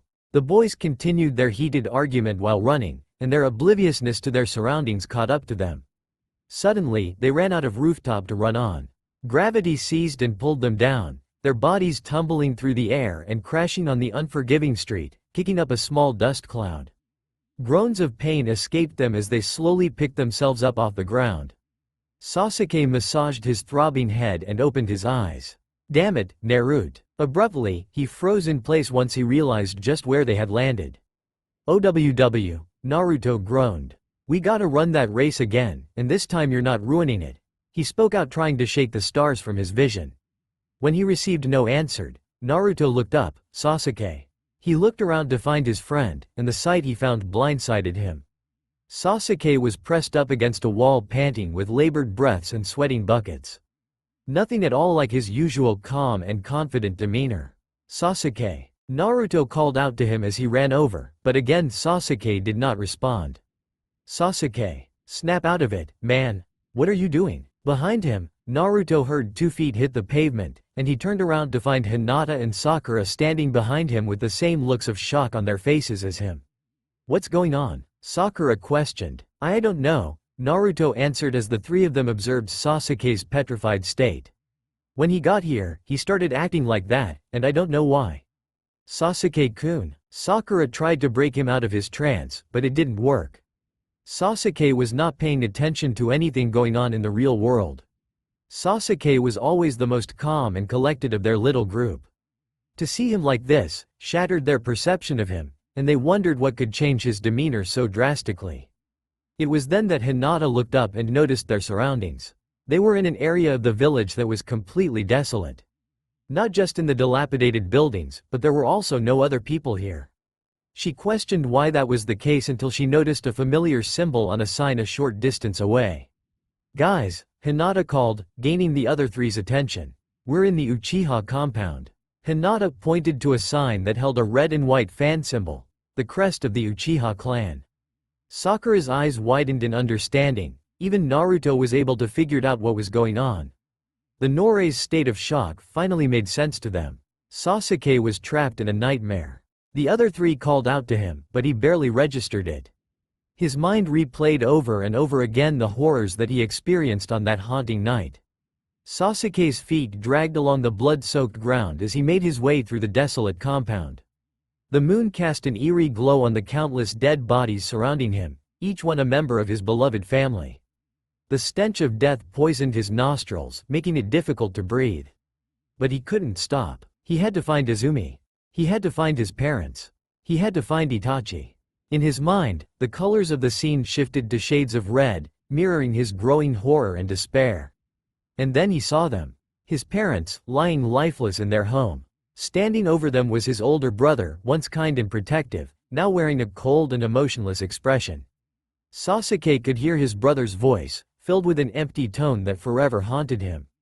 If you want revenge, hate me. Hold on to your pathetic life like the coward you are. And when you have eyes like mine, come and face me.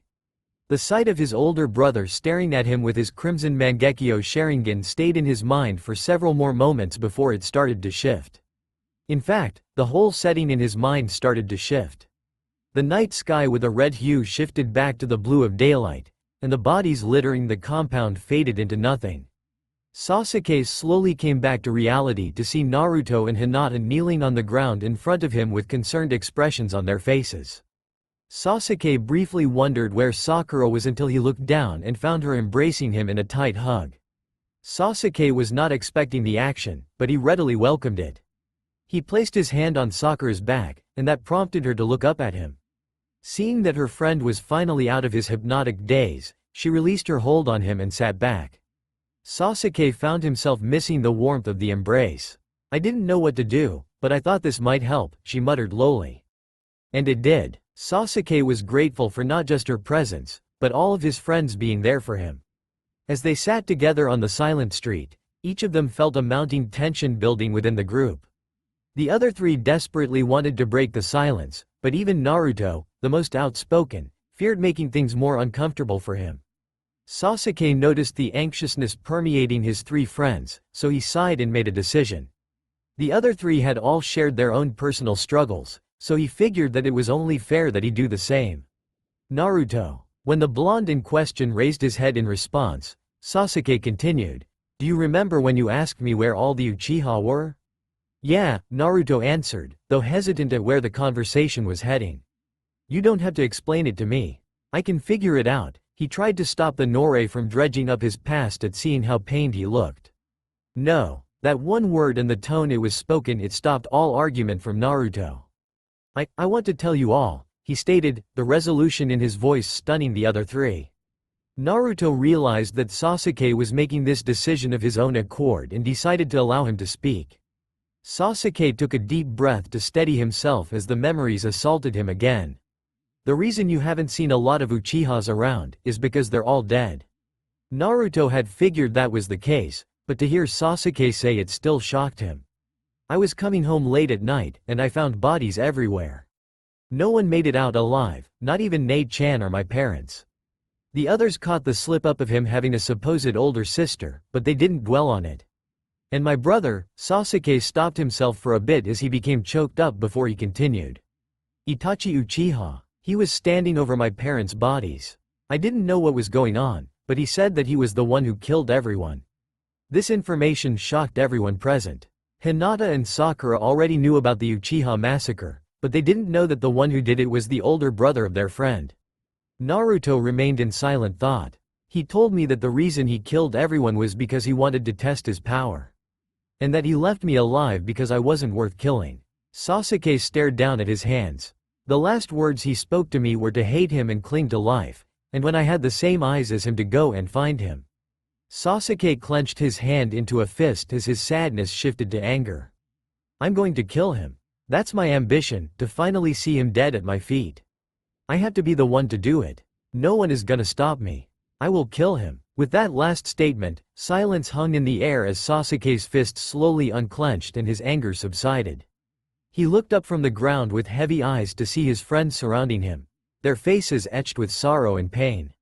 Sakura and Hinata's tears glistened in the sunlight, mirroring the unshed tears in Sasuke's own eyes. They both couldn't fathom the thought of their entire family being taken from them, let alone at the hands of an older sibling. Naruto remained quiet. Naruto, Sasuke questioned when the blonde remained silent. Naruto raised his head, and Sasuke shocked by the shift in Naruto's demeanor. The blonde now sported the most serious expression that any of them had ever seen before on his face. It took him back to when they first met, and they locked gazes, or more accurately, stared into each other's souls, and found out that they both bore the weight of a deep darkness within them. Their gazes met once again, and silence permeated the groups. Finally, Naruto speaks up, "You're not alone anymore." Sasuke's breath catches in his throat and his eyes widen in shock as he stares at Naruto, who wore a solemn expression of understanding. In that one simple sentence, he managed to convey more compassion than all the sympathies from the villagers combined. His gaze was steady and reassuring, mirroring those of Hinata and Sakura, who also stood beside him. For the first time since losing his family, Sasuke felt a sense of comfort and belonging. Yes, his family was gone, but he was not alone. "You said your goal was to kill Itachi?" Naruto questioned. Sasuke narrowed his eyes and nodded in response, "Yes." "Then, I'm gonna help you do it." "Naruto, it's my ambition, I should be the one to do it." "I get that. I'll let you deal with Itachi, but I'm just gonna help you get stronger to do it," Naruto reasoned. He then shot the Norei a small grin. "What kind of Hokage would I be if I didn't help my friends with their dreams?" "I agree," Hinata spoke up. "Me, too," Sakura joined in. "If I can help you get stronger to bring down your brother, I'm going to do it." Sasuke felt comforted and reassured by the friend's desire to help him. "Actually," Naruto started. "Hinata," he addressed the brunette, who raised her head questioningly. "What's your dream?" The brunette was confused by the sudden question, yet still answered. "I want to become the clan heiress and help the Hyuga prosper." Naruto nodded in response. Sakura, he addressed the pinkette, who looked at him in response. "What's your dream?" Her answer came out with determination and wonder. "I want to become a strong and respectable kunoichi like Tsunade Senju." Naruto nodded his head again. "And I'm gonna be the Hokage someday," he proclaimed to the heavens. Then, he looked back at his friends. "Let's vow to help each other accomplish our dreams." "What do you say?" It didn't take long for the others to contemplate his words before giving their answers. "Yes, I think we should do that," Hinata responded. Yeah, let's do it, Sakura agreed. Finally, after a few moments, Sasuke joined in. Yeah, let's help each other out. Standing together on that abandoned street, they vowed to support each other in their strive together toward their goals. Hinata could feel the weight of her family's disapproval dissipate like a fog blown away by a strong wind. Naruto's chest swelled with relief as the years of bitterness and resentment from the villagers' cruel words and glares left his mind. Sakura felt a sense of freedom wash over her as she pushed aside her mother's disapproval of her dream. Sasuke allowed himself to relax as the haunting memory of his brother's piercing red eyes faded into the back of his mind. With the support of their friends, they would achieve their dreams. Hinata would make her family see her worth. Naruto would make the village see him for who he really is. Sakura would chase down her dream to become a strong kunoichi, and Sasuke would have his revenge against Itachi. At least for now, the trials and tribulations plaguing their lives had been pushed back, replaced by a glowing sense of hope and solidarity. With a small grin, Naruto found the faces of his friend glimmering with hope and felt his heart swell with pride. Hey, he spoke, upgaining the other three's attention. How about we go get some onigiri? I could go for that. Sasuke answered affirmatively after briefly pausing to think about it. Hinata and Sakura also agreed, their smiles growing wider at the thought of a distraction from all the heavy emotions weighing them down. Together, the four of them made their way out of the desolate Uchiha clan compound. For a moment, they were enveloped in a sense of serenity and peace, a stark contrast to the darkness that had consumed them just moments ago. As they walked toward their destination, Sasuke felt the weight of grief slowly releasing its hold on him. He hadn't realized how much he needed this friendship until now. And as for Hinata, Naruto, and Sakura, they couldn't be more grateful for each other's company. This unlikely group had formed an unbreakable bond, one that would support them through any challenge that came their way. As they continued on their journey to retrieve snacks, they couldn't help but feel a glimmer of hope for a brighter future ahead. That's all for now. If you enjoy, then please like, share and do comments.